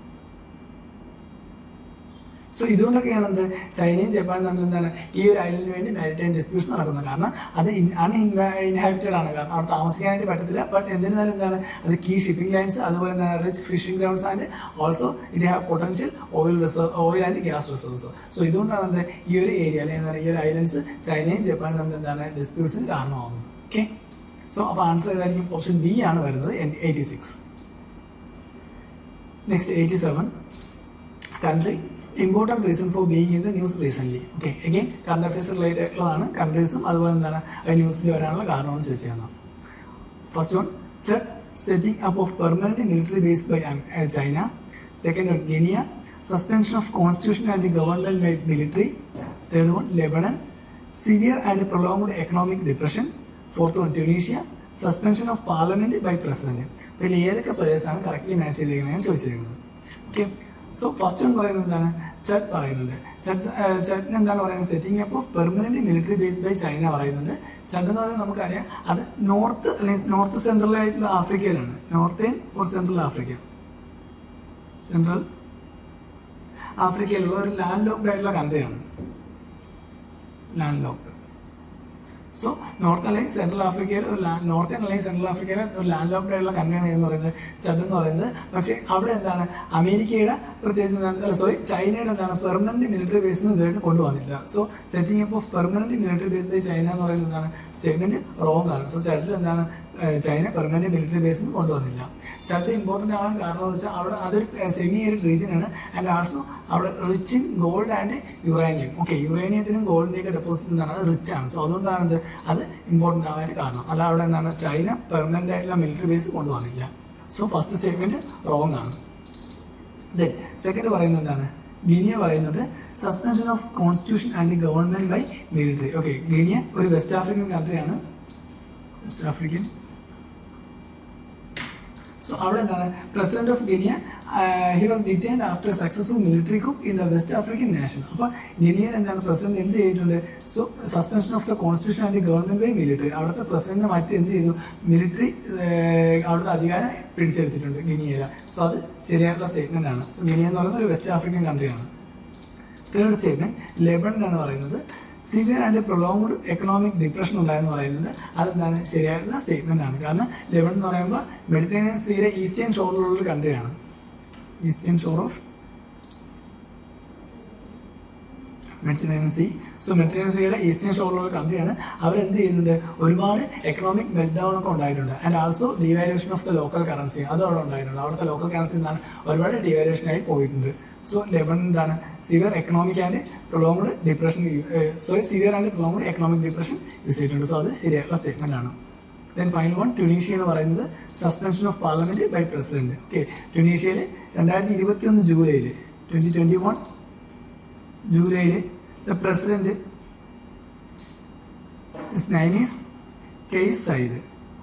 Guys Saied. Okay, so he dismissed the prime minister and suspended the parliament. Okay, so എന്താണ് അദ്ദേഹത്തിന് emergency powers use ചെയ്ത് അദ്ദേഹം എന്താണ് prime മിനിസ്റ്ററിനെ suspend ചെയ്യുകയും അതുപോലെ എന്താണ് പാർലമെന്റ് ഡിസ്മിസ് ചെയ്യുകയും ചെയ്തു. സോ അത് എന്താണ് റൈറ്റ് ആയിട്ടുള്ള സ്റ്റേറ്റ്മെന്റ് ആണ്. സോ ആൻസർ അപ്പോൾ ഏതായിരിക്കും? ഓൺലി 3 പേഴ്സ് മാത്രമായിരിക്കും. ഓപ്ഷൻ സി ആണ്. ഓക്കെ, ഫസ്റ്റ് പേഴ്സ് റോങ് ആവാൻ കാരണം പറഞ്ഞു ചതിൽ എന്താണ് അവിടെ പെർമനന്റ് മിലിറ്ററി ബേസ്, ചൈന എന്താണ് പെർമനന്റ് മിലിറ്ററി ബേസ് ഇതായിട്ട് സ്ഥാപിച്ചില്ല. സോ അതുകൊണ്ടാണ് ഫസ്റ്റ് സ്റ്റേറ്റ്മെന്റ് റോങ് ആവാനായിട്ട് കാരണം. സോ അപ്പോൾ ആൻസർ വരുന്നത് ഓപ്ഷൻ സി ആയിരിക്കും. ഓൺലി 3 പേഴ്സ് ആയിരിക്കും. Next 88. Consider the following pairs. Region often mentioned in the news, country. Again current affairs related ആയിട്ടുള്ളതാണ്. Anatolia Turkey, അംബാര Ethiopia, Cabo Delgado Spain, Catalonia Italy. How many purse given above are correctly matched. Again current affairs related ആയിട്ടുള്ളതാണ്. നമുക്ക് എന്താണ് mapping അറിഞ്ഞാൽ മാത്രമേ ചെയ്യാനായിട്ട് പറ്റത്തുള്ളൂ. കാരണം ന്യൂസിൽ മെൻഷൻ ചെയ്യുന്ന കുറച്ച് റീജിയൻസും അതുപോലെ എന്താണ് അതുമായിട്ട് റിലേറ്റഡ് ആയിട്ടുള്ള കൺട്രീസാണ് പറയുന്നത്. ഫസ്റ്റ് പറയുന്നത് എന്താണ്? അനറ്റോളിയ ടർക്കിയാണ് പറയുന്നത്. അതെന്താണ് ശരിയായിട്ടുള്ള സ്റ്റേറ്റ്മെന്റ് ആണ്. കാരണം ഒരു ലാർജ് അനറ്റോളിയ എന്ന് പറഞ്ഞാൽ ഒരു ലാർജ് പെനിൻസുലയാണ്. വെസ്റ്റ് ഏഷ്യയിൽ തന്നെയുള്ള ഒരു ലാർജ് പെനിൻസുലയാണ് എന്ന് പറയുന്നത് അനറ്റോളിയ എന്ന് പറയുന്നത്. ലാർജ് പെനിൻസുല എവിടെയാണ്? വെസ്റ്റ് ഏഷ്യയിൽ. സോ കൺട്രി ഏതാണ് വരുന്നത്? ടർക്കിയാണ് വരുന്നത്. So first statement first match ചെയ്യുന്നതാണ് കറക്റ്റ് ആണ്. ദെൻ സെക്കൻഡ് വരുന്നത് എന്താണ്? അംഹാര എത്യോപ്യ എന്നാണ് പറയുന്നത്. അത് എന്താണ് ശരിയാണ്. കാരണം എത്യോപ്യയിലെ one of the largest ethno linguistic groups ആണ് എന്ന് പറയുന്നത് ഈ അംഹാര എന്ന് പറയുന്നത്. Largest ethno linguistic group.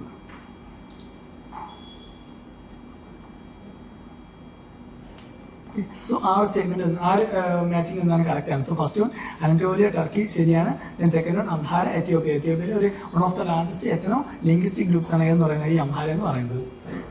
Third പറയുന്നത് എന്താണ്? കാബോ ഡെൽഗാഡോ ആണ് പറയുന്നത്. അത് സ്പെയിനിലാണ് പറയുന്നത്. പക്ഷേ ഇവിടെ എന്താണ്? കാബോ ഡെൽഗാഡോ സ്പെയിനിലല്ല, പകരം എവിടെയാണ്? Northernmost province of Mozambique ആണ്. Northernmost province of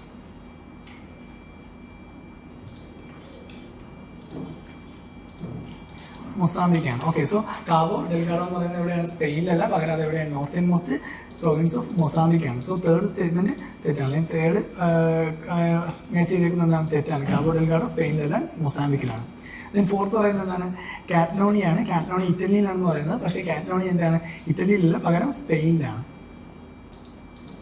Catalonia സ്പെയിനിലാണ്. സ്പെയിനിലൊരു autonomous കമ്മ്യൂണിറ്റിയാണ് എന്ന് പറയുന്നത് കാറ്റലോണിയ എന്ന് പറയുന്നത്. സോ അതും റോങ് ആയിട്ടാണ് ചെയ്തിരിക്കുന്നത്. സോ ആദ്യത്തെ 2 പേഴ്സ് മാത്രമാണ് കറക്റ്റായിട്ട് പെയർ ചെയ്തിട്ടുള്ളത്. ബാക്കി 2 എന്താണ്? റോങ് പേഴ്സ് ആണ്. സോ ആൻസർ വരുന്നത് ഏതായിരിക്കും? ഓൺലി 2 പേഴ്സ് ആയിരിക്കും. അനറ്റോളിയ ടർക്കിയാണ്. അംഹാര എത്യോപ്യയാണ്. എത്യോപ്യയിലെ one of the largest ethno linguistic ഗ്രൂപ്പാണ് എന്ന് പറയുന്നത് അംഹാര എന്ന് പറയുന്നത്. ദെൻ കാബോ ഡെൽഗാഡോ സ്പെയിൻ എന്നാണ് കൊടുത്തേക്കുന്നത്. പക്ഷേ സ്പെയിനല്ല, അത് northern most province of Mozambique ആണ്. ദെൻ കാറ്റലോണിയ പറയുന്നത് അത് ഇറ്റലിയാണ് പറയുന്നത്. പക്ഷേ ഇറ്റലി അല്ല, അത് സ്പെയിനിലാണ്. സ്പെയിനിലെ ഒരു ഓട്ടോണമസ് കമ്മ്യൂണിറ്റിയാണ് എന്ന് പറയുന്നത് ഈ കാറ്റലോണിയ എന്ന് പറയുന്നത്. സോ ഓപ്ഷൻ വരുന്നത് ആൻസർ വരുന്നത് ഓപ്ഷൻ ബി ആയിരിക്കും. Only 2 pairs. Next question. With reference to Indian laws about wildlife protection, consider the following statement. First one, wild animals are the sole property of the government. Second statement, when a wild animal is declared protected, such animal is entitled for equal protection whether it is found in protected area or outside. Third statement, apprehension of a protected wild animal become a danger to human life is sufficient ground of capture or killing. ഇതിൽ ഏതൊക്കെ statement ആണ് ശരിയെന്നാണ് ചോദിച്ചിരിക്കുന്നത്. അപ്പോൾ first statement പറയുന്നത് എന്താണ്? Wild animals are the sole property of the government. Okay, wild animals എന്ന് പറഞ്ഞാൽ government sole property എന്നാണ് പറയുന്നത്. ഓക്കെ, ഇത് ഒരു ടൈം വരെ എന്തായിരുന്നു ശരിയായിരുന്നു. കാരണം ഗവൺമെന്റ് ആയിരുന്നു വൈൽഡ് അനിമൽസിന്റെ കാര്യത്തിൽ, അല്ലെങ്കിൽ wild animals government sole property എന്ന രീതിയാണ് കൺസിഡർ ചെയ്തിരുന്നത്. പക്ഷേ പിന്നീട് എന്ത് ചെയ്തു? ഒരു ഹൈക്കോടതി ജഡ്ജ്മെന്റ് വന്നു, മദ്രാസ് ഹൈക്കോടതിയുടെ ഒരു ജഡ്ജ്മെന്റ് വന്നു. ആ ജഡ്ജ്മെന്റിൽ എന്താണ്? വൈൽഡ് അനിമൽസിനെ ഗവൺമെന്റ് സോൾ പ്രോപ്പർട്ടി എന്നുള്ള ലെവലിൽ എന്താണ് കൺസിഡർ ചെയ്തിരുന്നത്. ഓക്കെ, അത് പറയുന്നതാണ് അത് നാഷന്റെ വെൽത്ത് ആണ്. വൈൽഡ് അനിമൽസ് എന്താണ്? It's A wealth of nation and so non can claim it's ownership. അതുകൊണ്ട് എന്താണ് ആർക്കും അതിന്റെ ഓണർഷിപ്പ് ക്ലെയിം ചെയ്യാൻ പറ്റില്ല എന്നാണ് ഹൈക്കോടതി എന്താണ് ഒരു വേർഡിക്റ്റ് പുറപ്പെടുവിച്ചിട്ടുണ്ട്. സോ അതുകൊണ്ട് എന്താണ് ഫസ്റ്റ് സ്റ്റേറ്റ്മെന്റ് റോങ് ആണ്. ഓക്കെ, ഒരു ടൈം വരെ എന്തായിരുന്നു ഇത് ശരിയായിരുന്നു. ബട്ട് പിന്നീട് എന്ത് ചെയ്തു? ഹൈക്കോടതി ആ ഒരു വേർഡിക്റ്റ് പുറപ്പെടുവിച്ചു. കാരണം ഈ വൈൽഡ് അനിമൽസ് എന്താണ് ഒരു നാഷന്റെ വെൽത്താണ്. സോ അങ്ങനത്തെ ഒരു വെൽത്ത് എന്താണ് ആർക്കെങ്കിലും ഒരാൾക്ക് മാത്രമായിട്ട് ക്ലെയിം ചെയ്യാനായിട്ട് പറ്റില്ല. ആ ഗവൺമെന്റ് മാത്രമായിട്ട് ക്ലെയിം ചെയ്യാൻ പറ്റുന്നതല്ല. സോ എന്നുള്ള ലെവലിൽ എന്താണ് വൈൽഡ് അനിമൽസിനെ ഗവൺമെന്റ് സോൾ പ്രോപ്പർട്ടി എന്നുള്ള ഇതിൽ നിന്ന് മാറ്റി. അത് ഏത് ഹൈക്കോർട്ടാണ്? മദ്രാസ് ഹൈക്കോർട്ടാണ്. സോ ഫസ്റ്റ് സ്റ്റേറ്റ്മെന്റ് റോങ് ആണ്. നമുക്ക് ഓപ്ഷൻ എയും സിയും ഇവിടെ നിന്ന് എലിമിനേറ്റ് ചെയ്യാൻ പറ്റും. ദെൻ 2 ഓൺലി അല്ലെങ്കിൽ 3 ഓൺലി, ഏതെങ്കിലും ഒന്ന് മാത്രമായിരിക്കും എന്ത് ശരിയായിട്ട് വരുന്നത്. സെക്കൻഡ് സ്റ്റേറ്റ്മെന്റ് നോക്കാം. When a wild animal is declared protected, such animal is entitled for equal protection whether it is found in protected area or outside. Okay, ഒരു വൈൽഡ് ആനിമലിനെ പ്രൊട്ടക്റ്റഡ് ആനിമലായിട്ട് കൺസിഡർ ചെയ്താൽ അതിപ്പോൾ വൈൽഡിലായാലും ഓക്കെ, അതായത് പ്രൊട്ടക്റ്റഡ് ഏരിയാസിലായാലും അല്ലെങ്കിൽ അതിൻ്റെ ഔട്ട്സൈഡിലായാലും എന്താണ് അതിന് ഒരേ ഇമ്പോർട്ടൻസ് ആണെന്നാണ് പറഞ്ഞേക്കുന്നത്. ഇനി തേർഡ് സ്റ്റേറ്റ്മെന്റ് നോക്കാം. Apprehension of the protected wild animal become a danger to human life is sufficient ground for its capture or killing. Okay, ഒരു വൈൽഡ് ആനിമൽ ഹ്യൂമൻസിന് എന്താണ് ഡേഞ്ചറായി മാറും എന്നൊരു വിശ്വാസത്തിൽ അല്ലെങ്കിൽ എന്താണ് മാറാമായിരിക്കും എന്നൊരു കാര്യത്തിൽ എന്താണ് അതിനെ ക്യാപ്ചർ ചെയ്യാനും കൊല്ലാനും പറ്റുമെന്നാണ് പറഞ്ഞേക്കുന്നത്. ഓക്കെ, നമുക്കറിയാം വൈൽഡ് ആനിമൽസിന് ഒരുപാട് പ്രൊട്ടക്ഷൻ കൊടുക്കുന്ന ഒരു കൺട്രിയാണ് ഇന്ത്യ എന്ന് പറയുന്നത്. അപ്പോൾ അവിടെ എന്താണ് ജസ്റ്റ് ഒരു അസംഷൻ്റെ പേരിൽ ഒരു വൈൽഡ് ആനിമലിനെ പിടിച്ചിട്ട് കൊല്ലുക അല്ലെങ്കിൽ അതിനെ ക്യാപ്ചർ ചെയ്യുക എന്ന് പറയുന്നത് എന്താണ് എക്സ്ട്രീംലി റോങ് ആയിട്ടുള്ള ഒരു സ്റ്റേറ്റ്മെന്റ് ആണ് കൊടുത്തേക്കുന്നത്. കാരണം ഒരു ജസ്റ്റ് ഒരു അസംഷൻ്റെ പേരിൽ വൈൽഡ് ആനിമൽസ് എന്താണ് ക്യാപ്ചർ ചെയ്യാം, അതുകൂടാതെ എന്താണ് അതിനെ വേണമെങ്കിൽ കില്ലും ചെയ്യാന്നാണ് പറയുന്നത്. ഹ്യൂമൻ ലൈഫിന് ഡേഞ്ചർ ആവാമായിരിക്കാം എന്നൊരു കാരണം കൊണ്ട്. നമുക്കറിയാം ഇന്ത്യ എന്ന് പറയുന്നത് എന്താണ് വൈൽഡ് ആനിമൽസിനൊക്കെ അത്രയും ഇമ്പോർട്ടൻസ് കൊടുക്കുന്ന ഒരു കൺട്രിയാണ്. അപ്പോൾ ഈ ഒരു രാജ്യത്ത് എന്താണ് വെറുതെ വൈൽഡ് ആനിമൽസിനെ ഇങ്ങനെ ഒരു അസംഷൻ്റെ പേരിൽ പിടിക്കുന്നു, അതിനെ കൊല്ലുന്നു എന്ന് പറയുന്നത് ഒരു എക്സ്ട്രീംലി റോങ് ആയിട്ടുള്ള സ്റ്റേറ്റ്മെന്റ് ആയിരിക്കും. അപ്പോൾ മൂന്നാമത്തെ സ്റ്റേറ്റ്മെന്റ് എന്തായാലും തെറ്റാനുള്ള ചാൻസ് കൂടുതലാണ്. അപ്പോൾ 3 തെറ്റായത് നമുക്ക് ഏതിലോട്ട് പോകാം? എഗെയിൻ ഒരു ആൻസർ, ഒരു ഓപ്ഷൻ മാത്രമേ ഉള്ളൂ. ഓപ്ഷൻ ബി ആയിരിക്കും, 2 ഓൺലി ആയിരിക്കും എന്ത് ആൻസർ വരുന്നത്. ഓക്കെ, ഇപ്പോൾ ഫസ്റ്റ് പറയുന്നത് നമ്മൾ പറഞ്ഞു വൈൽഡ് ആനിമൽസ് എന്താണ് ഗവൺമെന്റ് സോൾ പ്രോപ്പർട്ടി അല്ല. സെക്കൻഡ് സ്റ്റേറ്റ്മെന്റ് എന്താണ് when a wild animal is declared protected, such animal is entitled for equal protection whether it is found in protected area or outside. Okay, ഒരു wild ആനിമൽസിന് equal protection കൊടുത്താൽ അല്ലെങ്കിൽ protected ആയിട്ടുള്ള ഏതെങ്കിലും wild ആനിമൽസിന് അതിൻ്റെ protected ഏരിയാസിലായാലും അതുപോലെ എന്താണ് അതിന് പുറത്തായാലും അതിലൂടെ രണ്ടിടത്തും എന്താണ് ഈക്വൽ പ്രൊട്ടക്ഷൻ ആയിരിക്കും. പ്രൊട്ടക്ഷൻ ഏരിയാസിൽ മാത്രമല്ല അതിന് പുറത്തും എന്താണ് അതിന് പ്രൊട്ടക്ഷൻ കൊടുക്കണം. ദെൻ തേർഡ് സ്റ്റേറ്റ്മെന്റ് പറയുന്നത് എന്താണ് വൈൽഡ് ആനിമൽസിന് നമുക്ക് എന്താണ് മനുഷ്യന് ഡേഞ്ചർ ആവാം എന്നുള്ളൊരു അസംഷൻ കൊണ്ട് എന്താണ് അതിനെ ക്യാപ്ചർ ചെയ്യാനോ അല്ലെങ്കിൽ കിൽ ചെയ്യാനോ ആയിട്ട് പറ്റത്തില്ല. കാരണം ഇന്ത്യ എന്ന് പറയുന്നത് എന്താണ് വൈൽഡ് ആനിമൽസിന് കുറച്ച് ഇമ്പോർട്ടൻസ് കൊടുക്കുന്ന ഒരു കൺട്രിയാണ്. സോ അതുകൊണ്ട് എന്താണ് ഈ അസംഷന്റെ പേരിൽ വൈൽഡ് ആനിമൽസിന് ക്യാപ്ചർ ചെയ്ത് കിൽ ചെയ്യാനായിട്ട് സാധിക്കത്തില്ല. സോ അതുകൊണ്ട് ആ ഒരു സ്റ്റേറ്റ്മെന്റ് തെറ്റാണ്. അപ്പോൾ ആൻസർ വരുന്നത് ഓപ്ഷൻ ബി ആണ്, 2 ഓൺലി മാത്രമായിരിക്കും. Next, certain species of which one of the following organisms are well known as cultivators of fungi. Okay, so ഇത് ഏത് ഓർഗാനിസം ആണത് കൾട്ടിവേറ്റേഴ്സ് ഓഫ് ഫംഗൈ കൾട്ടിവേറ്റ് ചെയ്യുന്നതാണ് ചോദിച്ചിരുന്നത്. Option A ant, option B cockroach, option C crab, option D spider. So ഇതിൽ ഏതാണ് answer? Option A ആണ്, ant ആണെന്ന് പറയുന്നത് ഇതിൽ കൾട്ടിവേറ്റേഴ്സ് ഓഫ് ഫംഗൈ എന്ന് പറയുന്നത്. കാരണം ലീഫ് കട്ടർ ആൻഡ്സും അതുപോലെ എന്താണ് ഫംഗൈയും തമ്മിൽ ഒരു സിംബയോട്ടിക് റിലേഷൻഷിപ്പ് ഉണ്ട്. സോ ആ ഒരു കാരണം കൊണ്ടാണ് ഇവർ ഇതിനെ കൾട്ടിവേറ്റേഴ്സ് ഓഫ് ഫംഗൈ എന്ന് പറയുന്നത് answer. So leaf cutter ants, leaf cutter ants and fungus ഇവർ തമ്മിലുള്ള സിംബയോട്ടിക് റിലേഷൻഷിപ്പ് ഉണ്ട്.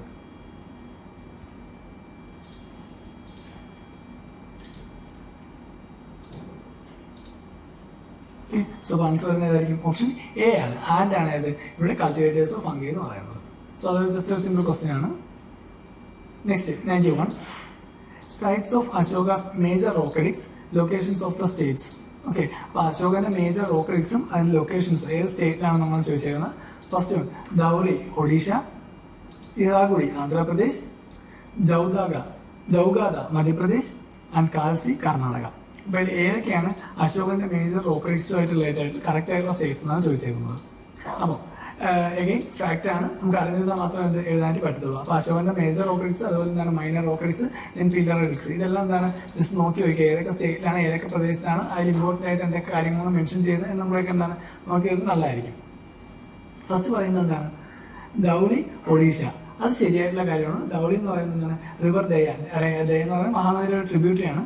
സോ അതിൻ്റെ ലെഫ്റ്റ് ബാങ്കിൽ ഉള്ള ലൊക്കേറ്റ് ചെയ്യുന്ന ഒരു പ്രദേശമാണ്, അല്ലെങ്കിൽ ലൊക്കേറ്റ് ചെയ്യുന്ന ഒരു സൈറ്റാണ് എന്ന് പറയുന്നത് ധൗളി എന്ന് പറയുന്നത്. സോ അത് ഒഡീഷയിലാണ്. ഫസ്റ്റ് വൺ ശരിയാണ്. ധൗളി ഒഡീഷ എന്ന് പറയുന്നത് മഹാനദിയിലാണ്. മഹാനദിയുടെ ട്രിബ്യൂട്ടറി ആയ ദയയുടെ തീരത്താണ് ഇത് ലൊക്കേറ്റ് ചെയ്യുന്നത്. സോ അതുകൊണ്ടാണ് ഫസ്റ്റ് ധൗളി ഒഡീഷ റൈറ്റ് ആയിട്ടുള്ള സ്റ്റേറ്റ്മെന്റ് ആണ്, റൈറ്റ് ആയിട്ടുള്ള മാച്ചിങ് ആണ്. സെക്കൻഡ് വൺ ഇരാഗുഡി എന്ന് പറയുന്നത് എവിടെയാണ്? ആന്ധ്രാപ്രദേശിൽ നിന്നാണ് കൊടുത്തേക്കുന്നത്. അതും ശരിയാണ്, കാരണം ആന്ധ്രാപ്രദേശിലെ കുർണൂർ ഡിസ്ട്രിക്റ്റിലാണ് ഇത് ഇരാഗുഡി റോക്കഡിക്സ് സ്ഥിതി ചെയ്യുന്നത്. സെക്കൻഡ് വൺ റൈറ്റ് ആണ്. അപ്പോൾ ധൗളി ഒഡീഷയും അതുപോലെ ഇരാഗുഡി ആന്ധ്രാപ്രദേശ്, അത് രണ്ടും എന്താണ് ശരിയാണ്.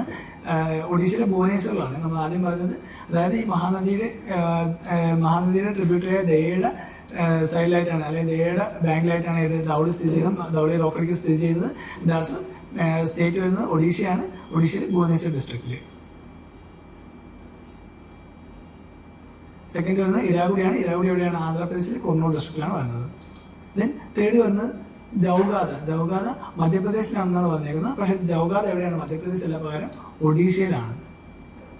ഓക്കെ, ഒഡീഷയിലെ ഗഞ്ചം ഡിസ്ട്രിക്റ്റിലെ ഒരു റൂയിൻഡ് ഫോർട്രസ് ആണ് എന്ന് പറയുന്നത് ഈ ജൗഗാദ എന്ന് പറയുന്നത്.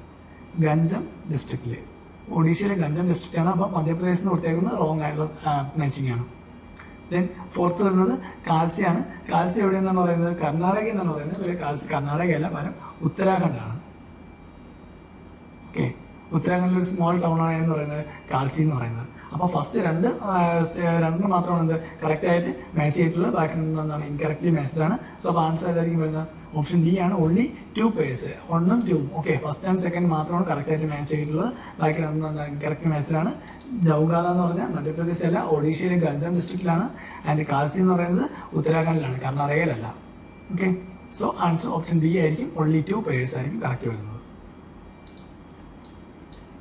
Next one, consider the following pairs king and dynasty. So കിങ്ങും അവരുമായിട്ടുള്ള ഡൈനസ്റ്റിയാണ് ചോദിച്ചിരിക്കുന്നത്. First one Nannuka, Chandela dynasty. Second one Jayashakti, Paramara dynasty. Third one Nagabhata second, Gurjara Pratihara, Bhoja. Fourth one Bhoja, Rashtrakuta. അപ്പോൾ ഇതിൽ ഏതൊക്കെ പേഴ്സാണ് കറക്റ്റ്ലി മാച്ച് ചെയ്തേക്കുന്നതാണ് ചോദിച്ചിരിക്കുന്നത്. എഗെയിൻ ഫാക്റ്റാണ്, നമുക്ക് ഓരോ ഡൈനസ്റ്റീസിൻ്റെ കിങ്ങിനെ അറിഞ്ഞാൽ മാത്രമേ എഴുതാനായിട്ട് വരത്തുള്ളൂ. അപ്പോൾ ഫസ്റ്റ് പറയുന്നത് ഏതാണ്? നന്നുക ചണ്ടേല ഡൈനസ്റ്റി എന്നാണ് പറയുന്നത്. അത് ശരിയായിട്ടുള്ള സ്റ്റേറ്റ്മെന്റ് ആണ്, കാരണം നന്നുക എന്ന് പറയുന്നത് ചണ്ടേല ഡൈനസ്റ്റിയുടെ ഫൗണ്ടർ ആയിട്ടാണ് കൺസിഡർ ചെയ്യുന്നത്. സോ നന്നുക ചണ്ടേല ഡൈനസ്റ്റിയുടെ ഫൗണ്ടറാണ്.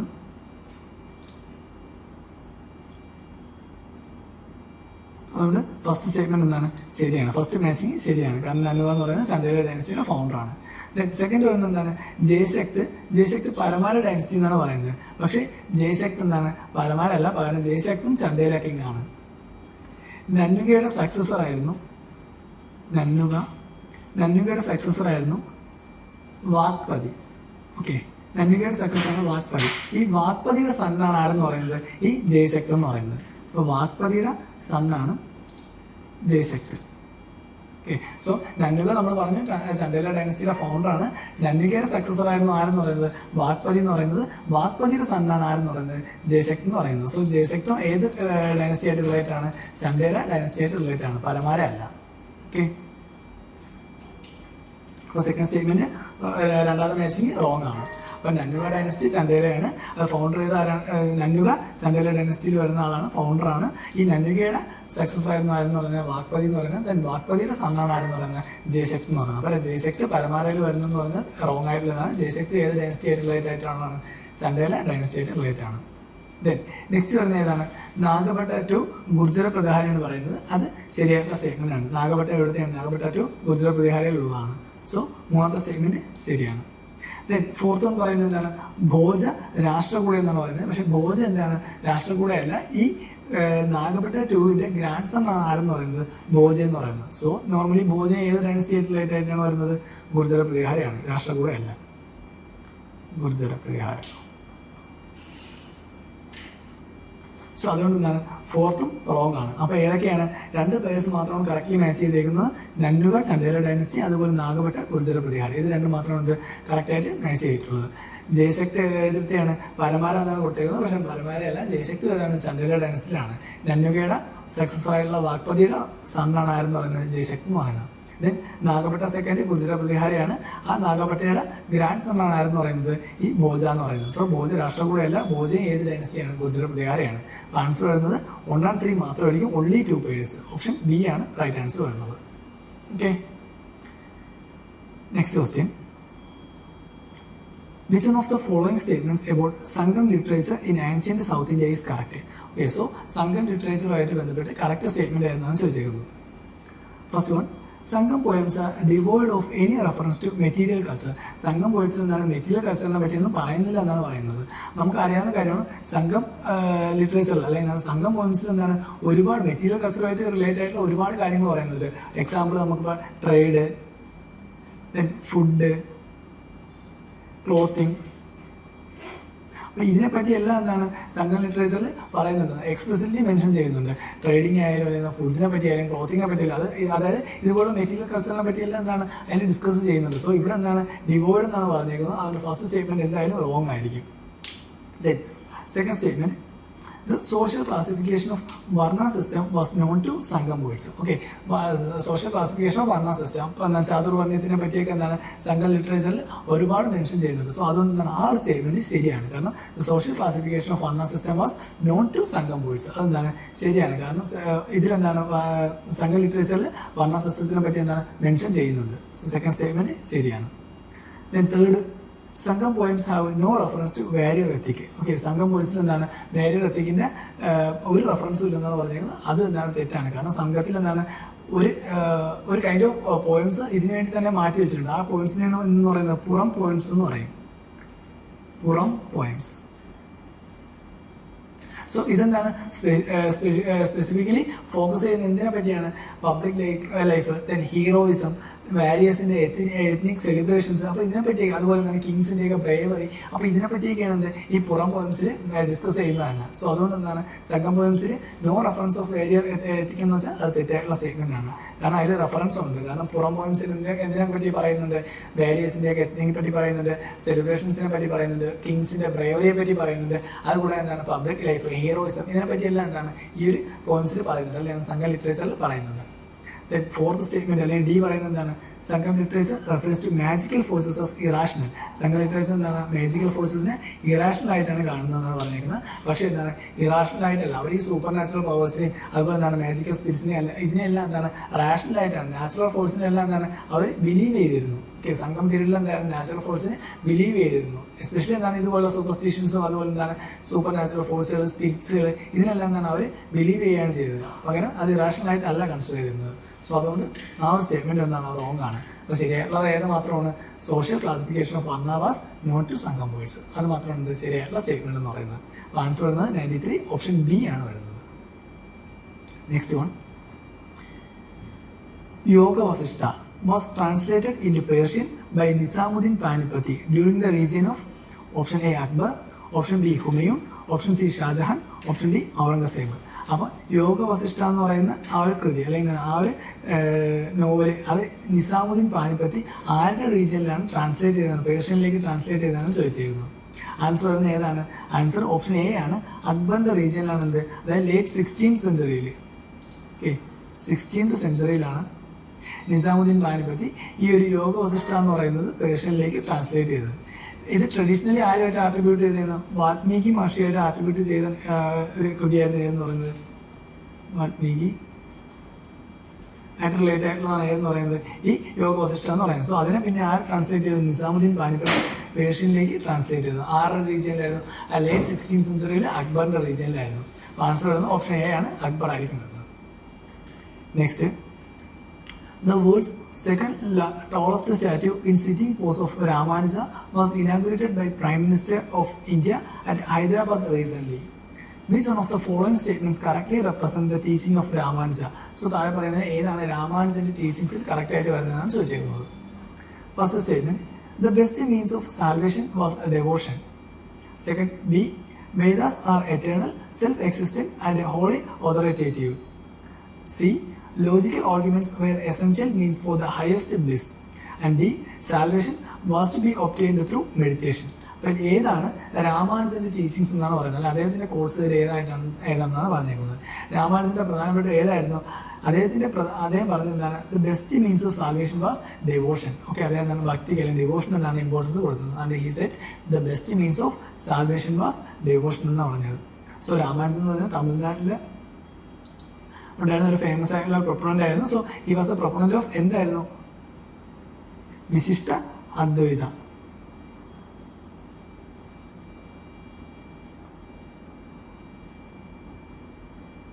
വിശിഷ്ട അദ്വൈത.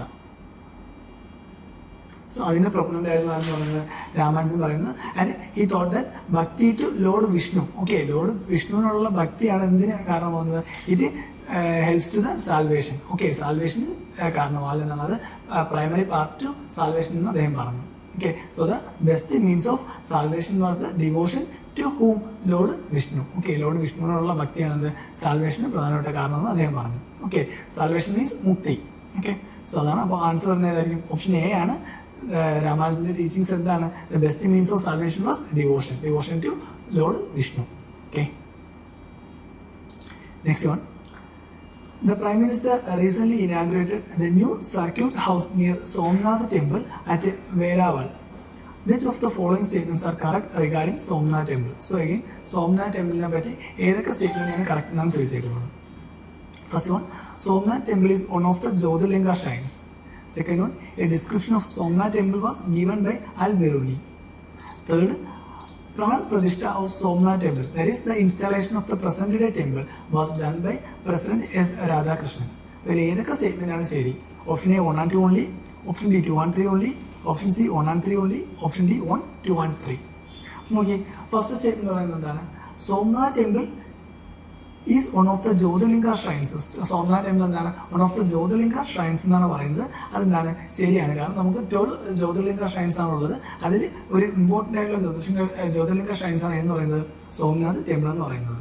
Okay, so Somnath temple traditionally considered the first among the 12 jyotirlinga shrines. Okay, ഈ 12 ജ്യോതിർലിംഗ ഷ്രൈൻസ് ഉള്ളതിൽ തന്നെ എന്താണ് ഫസ്റ്റ് ആയിട്ട് കൺസിഡർ ചെയ്യുന്ന ഏതാണ്? സോംനാഥ് ടെമ്പിൾ ആണ്. സോ അതുകൊണ്ട് ഫസ്റ്റ് സ്റ്റേറ്റ്മെന്റ് ശരിയാണ്. ഓക്കെ, സോ ഈ ജ്യോതിർലിംഗ ഷ്രൈൻസ് എന്താണ്? ശിവനെ ആരാധിക്കുന്ന ഒരു കൺസെപ്റ്റാണ് വരുന്നത് ജ്യോതിർലിംഗ ഷ്രൈൻസിൽ. സോ അതുകൊണ്ട് എന്താണ് ഫസ്റ്റ് സ്റ്റേറ്റ്മെന്റ് ശരിയാണ്. Somnath temple is one of the jyotirlinga shrine. Okay, it is the first jyotirlinga shrine. Okay, first among the 12 jyotirlinga shrines ആണ് പറയുന്നത്. സെക്കൻഡ് സ്റ്റേറ്റ്മെന്റ് എന്ന് പറയുന്നത് a description of Somnath temple was given by Al Biruni. Okay, Somnath ടെമ്പിളിനെ പറ്റിയുള്ള ഒരു ഡിസ്ക്രിപ്ഷൻ എന്താണ്? അൽ-ബിറൂണി നൽകിയിട്ടുണ്ടെന്നാണ് പറയുന്നത്. അത് എന്താണ്? ശരിയായിട്ടുള്ള സ്റ്റേറ്റ്മെന്റ് ആണ്. കാരണം അൽ-ബിറൂണി എന്ന് പറഞ്ഞ ആരാണ്? ഒരു പേർഷ്യൻ സ്കോളറാണ്. And he visited India in the 11th century. സോ അൽ-ബിറൂണി 11th century എന്ത് ചെയ്തിട്ടുണ്ട്? ഇന്ത്യ വിസിറ്റ് ചെയ്തിട്ടുണ്ട്. ആൻഡ് ആ ടൈമിൽ എന്താണ് അദ്ദേഹത്തിന്റെ ബുക്കിൽ എന്താണ് ഈ ഒരു ടെമ്പിളിനെ പറ്റി, സോംനാഥ് ടെമ്പിളിനെ പറ്റി എന്താണ് ഡീറ്റെയിൽഡ് ആയിട്ടുള്ള അക്കൗണ്ട്സ് കൊടുത്തിട്ടുണ്ട്. ഓക്കെ, അദ്ദേഹത്തിന്റെ ആ ബുക്ക് വളരെ ഫേമസ് ആണ്. ഏതാണ്? കിതാബ് ഉൽ ഹിന്ദ്. ഓക്കെ, സോ അദ്ദേഹം എന്ത് ചെയ്തു? കിതാബ് ഉൽ ഹിന്ദിൽ ഈ സോംനാഥ് ടെമ്പിളിനെ പറ്റിയുള്ള ഒരു ഡീറ്റെയിൽഡ് ആയിട്ടുള്ള ഡിസ്ക്രിപ്ഷനും അതിന്റെ അക്കൗണ്ട്സും കാര്യങ്ങളും എല്ലാം എന്താണ് കൊടുത്തിട്ടുണ്ട്. അപ്പോൾ രണ്ടാമത്തെ സ്റ്റേറ്റ്മെന്റ് ശരിയാണ്. അപ്പോൾ 11th century അൽ-ബിറൂണി ഇന്ത്യ വിസിറ്റ് ചെയ്തിട്ടുണ്ടായിരുന്നു. സോ ആ ടൈമിൽ അദ്ദേഹം എന്താണ് ഈ സോംനാഥ് ടെമ്പിളിനെ പറ്റിയുള്ള ഡീറ്റെയിൽ ഡിസ്ക്രിപ്ഷൻ അദ്ദേഹത്തിന്റെ ബുക്കായിട്ടുള്ള കിതാബ് ഉൽ ഹിന്ദിൽ കൊടുത്തിട്ടുണ്ട്. ഓക്കെ, സോ ആ സ്റ്റേറ്റ്മെന്റും ശരിയാണ്. സെക്കൻഡ് സ്റ്റേറ്റ്മെന്റും ശരിയാണ്. തേർഡ് സ്റ്റേറ്റ്മെന്റ് പറയുന്നത് എന്താണ്? പ്രാൺ പ്രതിഷ്ഠ ഓഫ് സോംനാഥ് ടെമ്പിൾ, അതായത് installation of the present day temple, അത് ആരാണ് ചെയ്തതെന്നാണ് പറയുന്നത്? പ്രസിഡന്റ് എസ് രാധാകൃഷ്ണനാണ് ചെയ്തതെന്ന് പറയുന്നത്. പക്ഷേ ആ സ്റ്റേറ്റ്മെന്റ് എന്താണ്? ശരിയല്ല. കാരണം ഇതിന്റെ പ്രാൺ പ്രതിഷ്ഠ ഓഫ് സോംനാഥ് ടെമ്പിൾ ചെയ്തത് ആരാണ്? ഡോക്ടർ രാജേന്ദ്ര പ്രസാദ് ആണ്. രാധാകൃഷ്ണൻ അല്ല, പകരം രാജേന്ദ്ര പ്രസാദ് ആണ്. 1951 ഇതിന്റെ പ്രാൺ പ്രതിഷ്ഠ ചെയ്തത്. 1951 May 11. Okay, so third statement എന്താണ്? Wrong ആണ്. So the pran pratishtha of Somnath temple, that is the installation of the present day temple, was done by President Dr. Rajendra Prasad. Okay, not S. Radhakrishnan. Dr. Rajendra Prasad. So third statement എന്താണ്? Wrong ആണ്. രാധാകൃഷ്ണൻ അല്ല, പകരം doctor Rajendra Prasad ആണ് അതിന്റെ PRAN പ്രതിഷ്ഠ ചെയ്തത്. അപ്പോൾ answer തന്നെ ഏതായിരിക്കും? മൂന്നാമത്തെ സ്റ്റേറ്റ്മെന്റ് ഒഴിവാക്കിയ ഓപ്ഷൻ എ ആണ്. 1 and 2 only ആയിരിക്കും. ഓക്കെ, സോ ഇനി സോംനാഥ് ടെമ്പിളിനെ പറ്റി പറയുന്നത് എന്താണ്? മുഹമ്മദ് ഗസ്നി അറ്റാക്ക് ചെയ്തിട്ടുണ്ട്. ഇത് 2024 Muhammad Ghazni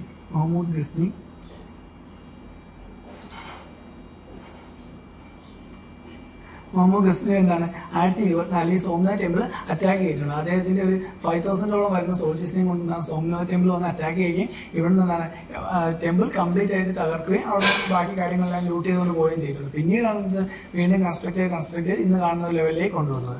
okay, so first statement എന്താണ്? Somnath temple is one of the jyotirlinga 12 jyotirlingas of India.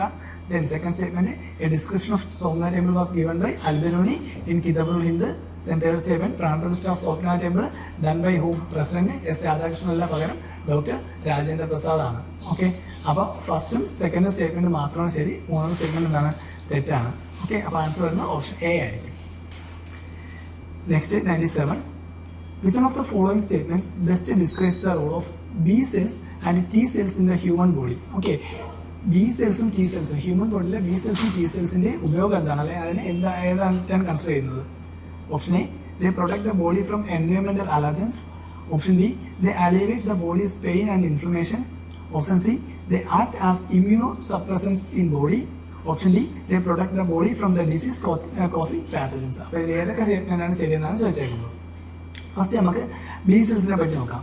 Okay, B cells എന്ന് അറിയപ്പെടുന്നത് എന്താണ്? ഹ്യൂമോറൽ ഇമ്മ്യൂണിറ്റി എന്നാണ് ബി സെൽസിന് അറിയപ്പെടുന്നത്. എന്താണ്? Humoral immunity. Okay, so B സെൽസിന് അറിയപ്പെടുന്നതാണ് ഹ്യൂമോറൽ ഇമ്മ്യൂണിറ്റി. എന്ന് വെച്ചാൽ എന്താണ്? They produce antibodies to neutralise the pathogens like bacteria and viruses. Okay, അവർ എന്ത് ചെയ്യുന്നുണ്ട്? ആൻറ്റിബോഡി പ്രൊഡ്യൂസ് ചെയ്യുന്നുണ്ട്. എന്തിനു വേണ്ടി? They produce antibody to neutralize bacterias and viruses. Okay, so പുറത്തുനിന്ന് വരുന്ന ബാക്ടീരിയാസിനെയും വൈറസസിനെയൊക്കെ എന്ത് ചെയ്യാൻ, ന്യൂട്രലൈസ് ചെയ്യാനായിട്ട് ഇവർ എന്ത് ചെയ്യുന്നുണ്ട്? ഒരു ആൻറ്റിബോഡി പ്രൊഡ്യൂസ് ചെയ്യുന്നുണ്ട്. സോ അതുകൊണ്ട് തന്നെ അവർ അറിയപ്പെടുന്നത് ഹ്യൂമറൽ ഇമ്മ്യൂണിറ്റി എന്ന് അറിയപ്പെടുന്നത്. ഓക്കെ, സോ ബി സെൽസിൻ്റെ പ്രധാനപ്പെട്ട റോൾ എന്താണ്? They provide antibody to neutralise the bacterias and viruses. അപ്പം ബി സെൽസിൻ്റെ ഉപയോഗം എന്താണ്? അതാണ്. ദെൻ നെക്സ്റ്റ് വരുന്നത് എന്താണ്? T cells. അവരറിയപ്പെടുന്നത് എന്താണ്? സെൽ മീഡിയേറ്റഡ് ഇമ്മ്യൂണിറ്റി എന്നാണ് അറിയപ്പെടുന്നത്. ബി സെൽസിന് ഹ്യൂമോറൽ ഇമ്മ്യൂണിറ്റി എന്ന് അറിയപ്പെടുന്നു. ടി സെൽസിന് സെൽ മീഡിയേറ്റഡ് ഇമ്മ്യൂണിറ്റി എന്നാണ് അറിയപ്പെടുന്നത്. കാരണം എന്താണ്? T cells identify and destroy infected or cancerous cells. Okay, T cells എന്താണ് ചെയ്യുന്നത്? അവർ infected and cancerous. Okay, infected ആയിട്ടുള്ളതും അതുപോലെ എന്താണ് ക്യാൻസറസ് സെൽസിനെയൊക്കെ എന്താണ് ഐഡന്റിഫൈ ചെയ്യുകയും അതിനെ ഇല്ലാതാക്കുകയും ചെയ്യുകയാണ് എന്ത് ചെയ്യുന്നത്? ഈ ടി സെൽസ് ചെയ്യുന്നത്. ഓക്കെ, അതായത് ഒരു ഓവറോൾ ഇമ്മ്യൂൺ റെസ്പോൺസിന് വേണ്ടി എന്താണ് അവർ കോർഡിനേറ്റ് ചെയ്യുന്നത്. അതുകൊണ്ടാണ് ടി സെൽസ് വരുന്നത് സെൽ മീഡിയേറ്റഡ് ഇമ്മ്യൂണിറ്റി എന്നാണ് ടി സെൽസിന് അറിയപ്പെടുന്നത് തന്നെ. സോ അതുകൊണ്ടപ്പോൾ ഇത് രണ്ടുപേരും എന്തായിരിക്കും ചെയ്യുന്നത്? They protect the body from disease causing by pathogens. അപ്പോൾ അതായിരിക്കും ഏത് ശരിയായിട്ടുള്ള ആൻസർ വരുന്നത്. ഓപ്ഷൻ ഡി ആയിരിക്കും ഏത് ശരിയായിട്ട് വരുന്നത്. കാരണം B cells humoral immunity provide ചെയ്യുന്നത്, T cells cell mediated immunity provide ചെയ്യുന്നത്. സോ രണ്ടുപേരും ചെയ്യുന്നതാണ് ഇമ്മ്യൂണിറ്റി പ്രൊവൈഡ് ചെയ്യാണ്. That is they protect the body from the disease causing pathogens. Okay, അപ്പോൾ 97 ആൻസർ വരുന്നതായിരിക്കും ഓപ്ഷൻ ഡി ആയിരിക്കും വരുന്നത്. Next 98. Consider the following statements. First statement, other than those made by humans, nanoparticles do not exist in nature. Second statement, nanoparticles of some metallic oxides are used in the manufacture of some cosmetics. Third statement, nanoparticles of some commercial products which enter the environment are unsafe for humans. അപ്പോൾ ഏതൊക്കെ statement ആണ് ശരിയെന്നാണ് പറയുന്നത്? First നോക്കി, other than those made by humans, nanoparticles do not exist in nature. nanoparticles എന്താണ്? Natural ഇല്ല എന്നാണ് പറയുന്നത്. നമുക്ക് അറിയാവുന്ന കാര്യമാണ്. നാനോപാർട്ടിക്കിൾസ് എന്ന് വെച്ചാൽ എന്താണ്? ഏറ്റവും പ്രധാനമായിട്ട് കാണുന്നത് തന്നെ എന്താണ്? ഈ വോൾക്കാനിക് ആഷിലൂടെ അതുപോലെ തന്നെ എന്താണ് ഈ ചില വേവ്സിൻ്റെയൊക്കെ സ്പ്രിങ്സിലൂടെ അതിലൊക്കെ എന്താണ് നാനോ പാർട്ടിക്കിൾസ് നമുക്ക് കാണാനായിട്ട് പറ്റും. സോ അതെന്താണ് നാച്ചുറൽ എക്സിസ്റ്റ് ചെയ്യുന്നില്ല എന്ന് പറയുന്നത് എക്സ്ട്രീം സ്റ്റേറ്റ്മെന്റ് ആണ്, അല്ലെങ്കിൽ റോങ് ആയിട്ടുള്ള സ്റ്റേറ്റ്മെന്റ് ആണ്. ഫസ്റ്റ് സ്റ്റേറ്റ്മെന്റ് നമുക്ക് എന്തായാലും എലിമിനേറ്റ് ചെയ്യാം. കാരണം നാനോ പാർട്ടിക്കിൾസ് പറയുമ്പോൾ തന്നെ 1 to 100 നാനോമീറ്ററിനകത്ത് വരുന്നതാണ്. അതിനെയാണ് നമ്മൾ എന്ന് പറയുന്നത് നാനോ പാർട്ടിക്കിൾസ് എന്ന് പറയുന്നത്. സോ അത് നാച്ചുറലി ഒക്കർ ചെയ്യുന്നത് എന്ന് പറയുന്നത് എന്താണ്? എക്സ്ട്രീം സ്റ്റേറ്റ്മെന്റ് ആണ്. എക്സ്ട്രീം ആയിട്ട് റോങ് ആണ്. കാരണം എന്താണ്? നമുക്കറിയാം വോൾക്കാനിക് ആഷസിലും അതുപോലെ എന്താണ് സീ സ്പ്രിങ്സിലൊക്കെ, ഓക്കെ, ഓഷൻസിലൊക്കെ എന്താണ് നോർമലി സ്പ്രേയിലൊക്കെ വരുമ്പോൾ എന്താണ് ഇതിലെല്ലാം നാനോ പാർട്ടിക്കിൾസ് അടങ്ങിയിട്ടുണ്ട്. സോ അതുകൊണ്ട് എന്താണ് ഡു നോട്ട് എക്സിസ്റ്റ് നാച്ചുറൽ എന്ന് പറയുന്നത് തെറ്റായിട്ടുള്ള സ്റ്റേറ്റ്മെന്റ് ആണ്. അപ്പോൾ ഫസ്റ്റ് സ്റ്റേറ്റ്മെന്റ് എലിമിനേറ്റ് ചെയ്യുമ്പോൾ തന്നെ ദെൻ 3 only and 2 and 3. അപ്പോൾ മൂന്നാമത്തെ സ്റ്റേറ്റ്മെന്റ് എന്തായാലും ശരിയാണെന്ന് നമുക്ക് മനസ്സിലാവും. കാരണം nanoparticles of some commercial products which enter the environment are unsafe for humans. Okay, ചില നാനോ പാർട്ടിക്കിൾസ് എന്താണ് ഹ്യൂമൻസിന് അൺസേഫ് ആണ് നമുക്കറിയാം. കാരണം ഈ നാനോ പാർട്ടിക്കിൾസ് എന്താണ് ഹ്യൂമൻ ബോഡിയിലേക്ക് പെനട്രേറ്റ് ചെയ്യാനായിട്ട് പറ്റും. സോ അങ്ങനെ പെനട്രേറ്റ് ചെയ്ത് എന്താണ് നമ്മുടെ ഒരുപാട് ഇന്റേണൽ ഓർഗൻസിനൊക്കെ എന്തായിരിക്കും അത് മോശമായിട്ട് മാറും. സോ അതെന്തായാലും ശരിയാണെന്ന് നമുക്ക് മനസ്സിലാവും. അപ്പോൾ 3 എന്നുള്ള സ്റ്റേറ്റ്മെന്റ് എന്താണ് എന്തായാലും റൈറ്റ് ആണ്. ദെൻ 2 മാത്രമേ നോക്കിയാൽ മതി. സെക്കൻഡ് സ്റ്റേറ്റ്മെന്റ് പറയുന്നത് എന്താണ്? Nanoparticles of some metallic oxides are used in the manufacture of some cosmetics. ഈ ഒരു സ്റ്റേറ്റ്മെന്റ് എന്താണ് ശരിയാണ്. കാരണം നമ്മൾ യൂസ് ചെയ്യുന്ന ചില UV പ്രൊട്ടക്ഷന് വേണ്ടി യൂസ് ചെയ്യുന്ന സൺസ്ക്രീൻസ് ഒക്കെ ഉണ്ട്. സോ ഈ സൺസ്ക്രീനിലൊക്കെ എന്താണ് സിങ്ക് ഓക്സൈഡും അതുപോലെ ടൈറ്റാനിയം ഡയോക്സൈഡ് യൂസ് ചെയ്യുന്നുണ്ട്. സിങ്ക് ഓക്സൈഡും അതുപോലെ ടൈറ്റാനിയം ഡയോക്സൈഡ്. സോ ഇത് രണ്ടും എന്താണ് നാനോ പാർട്ടിക്കിൾസ് ആണ്. അപ്പോൾ ഇതെന്ത് ചെയ്യുന്നു, നമ്മൾ എന്തിന് യൂസ് ചെയ്യുന്നുണ്ട്, നമ്മൾ UV പ്രൊട്ടക്ഷന് വേണ്ടി യൂസ് ചെയ്യുന്ന സൺസ്ക്രീൻസിലൊക്കെ യൂസ് ചെയ്യാറുണ്ട്. സോ അതുകൊണ്ട് എന്താണ് ഇത് രണ്ടാമത്തെ സ്റ്റേറ്റ്മെന്റ് ശരിയാണ്. കാരണം nanoparticles of some metallic oxides, അതാണ് സിങ്ക് ഓക്സൈഡും അതുപോലെ എന്താണ് titanium dioxide, they are used in the manufacture of some cosmetics. ചില കോസ്മെറ്റിക്സിന്റെ മാനുഫാക്ചറിംഗ് വേണ്ടി എന്താണ് യൂസ് ചെയ്യാറുണ്ട്, especially in the manufacture of the sunscreens. അപ്പോൾ ആ ഒരു സ്റ്റേറ്റ്മെന്റ് എന്താണ് ശരിയാണ്. ഓക്കെ, സോ നാനോ പാർട്ടിക്കിൾസ് നമുക്ക് എന്ത് ചെയ്യാം, മെറ്റാലിക് നാനോ പാർട്ടിക്കിൾസിലുള്ള ചില മെറ്റാലിക്സ് എന്ത് ചെയ്യുന്നുണ്ട്, ചില കോസ്മെറ്റിക്സിന്റെ യൂസിന് വേണ്ടി നമ്മൾ ഉപയോഗിക്കുന്നുണ്ട്. അപ്പോൾ അത് ശരിയായിട്ടുള്ള സ്റ്റേറ്റ്മെന്റ് ആണ്. Nanoparticles of some commercial products which enter the environment unsafe for humans, അത് എന്താണ് ശരിയായിട്ടുള്ള സ്റ്റേറ്റ്മെന്റ് ആണ്. ഫസ്റ്റ് സ്റ്റേറ്റ്മെന്റ് തെറ്റാനുള്ള കാരണം നമ്മൾ പറഞ്ഞു, എന്താണ് other than those made by humans nanoparticles do not exist in natural എന്നാണ് പറയുന്നത്. പക്ഷേ എന്താണ് വോൾക്കാനിക് ആഷസിലൂടെ അതുപോലെ എന്താണ് ഓഷൻ സ്പ്രേയിലൂടെയൊക്കെ എന്താണ് നാനോ പാർട്ടിക്കിൾസ് അറ്റ്മോസ്ഫിയറിൽ എക്സിസ്റ്റ് ചെയ്യാറുണ്ട്. സോ അതുകൊണ്ട് ഫസ്റ്റ് സ്റ്റേറ്റ്മെന്റ് റോങ് ആണ്. അപ്പോൾ ആൻസർ വരുന്നത് ഏതായിരിക്കും, ഓപ്ഷൻ ഡി ആണ്, 2 and 3 ഓൺലി ആയിരിക്കും. ഓക്കെ, 2, 3 ആണ് കറക്റ്റ് ആയിട്ടുള്ള ആൻസർ എന്ന് പറയുന്നത്. Next 99, consider the following statements. DNA barcoding can be a tool to statement 1, assess the age of a plant or animal. Second statement, distinguish among species that looks alike. Third one, identify undesirable animal or plant material in processed foods. അപ്പോൾ ഏതൊക്കെ statement ആണ് ശരിയെന്നാണ് ചോദിച്ചേക്കുന്നത്. എന്തുമായിട്ട് related ആയിട്ടാണ്, DNA barcoding related ആണ് ചോദിച്ചേക്കുന്നത്. First statement നോക്കി, assess the age of plant or animal. Okay, ഒരു പ്ലാന്റിന്റെ ആനിമലിന്റെ ഏജ് അസസ് ചെയ്യാനാണ് പറഞ്ഞേക്കുന്നത്. അതെന്താണ് തെറ്റായുള്ള കാര്യമാണ്. കാരണം എന്താണ്, DNA ബാർകോഡിങ് എന്താണ് ഒരു സ്പീഷീസിന്റെ ജനറ്റിക് മാർക്കേഴ്സിനെ മാത്രമാണ് ഐഡന്റിഫൈ ചെയ്യുന്നത്. ഓക്കെ, identify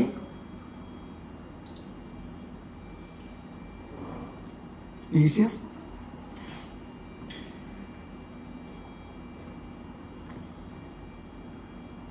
based on genetic markers.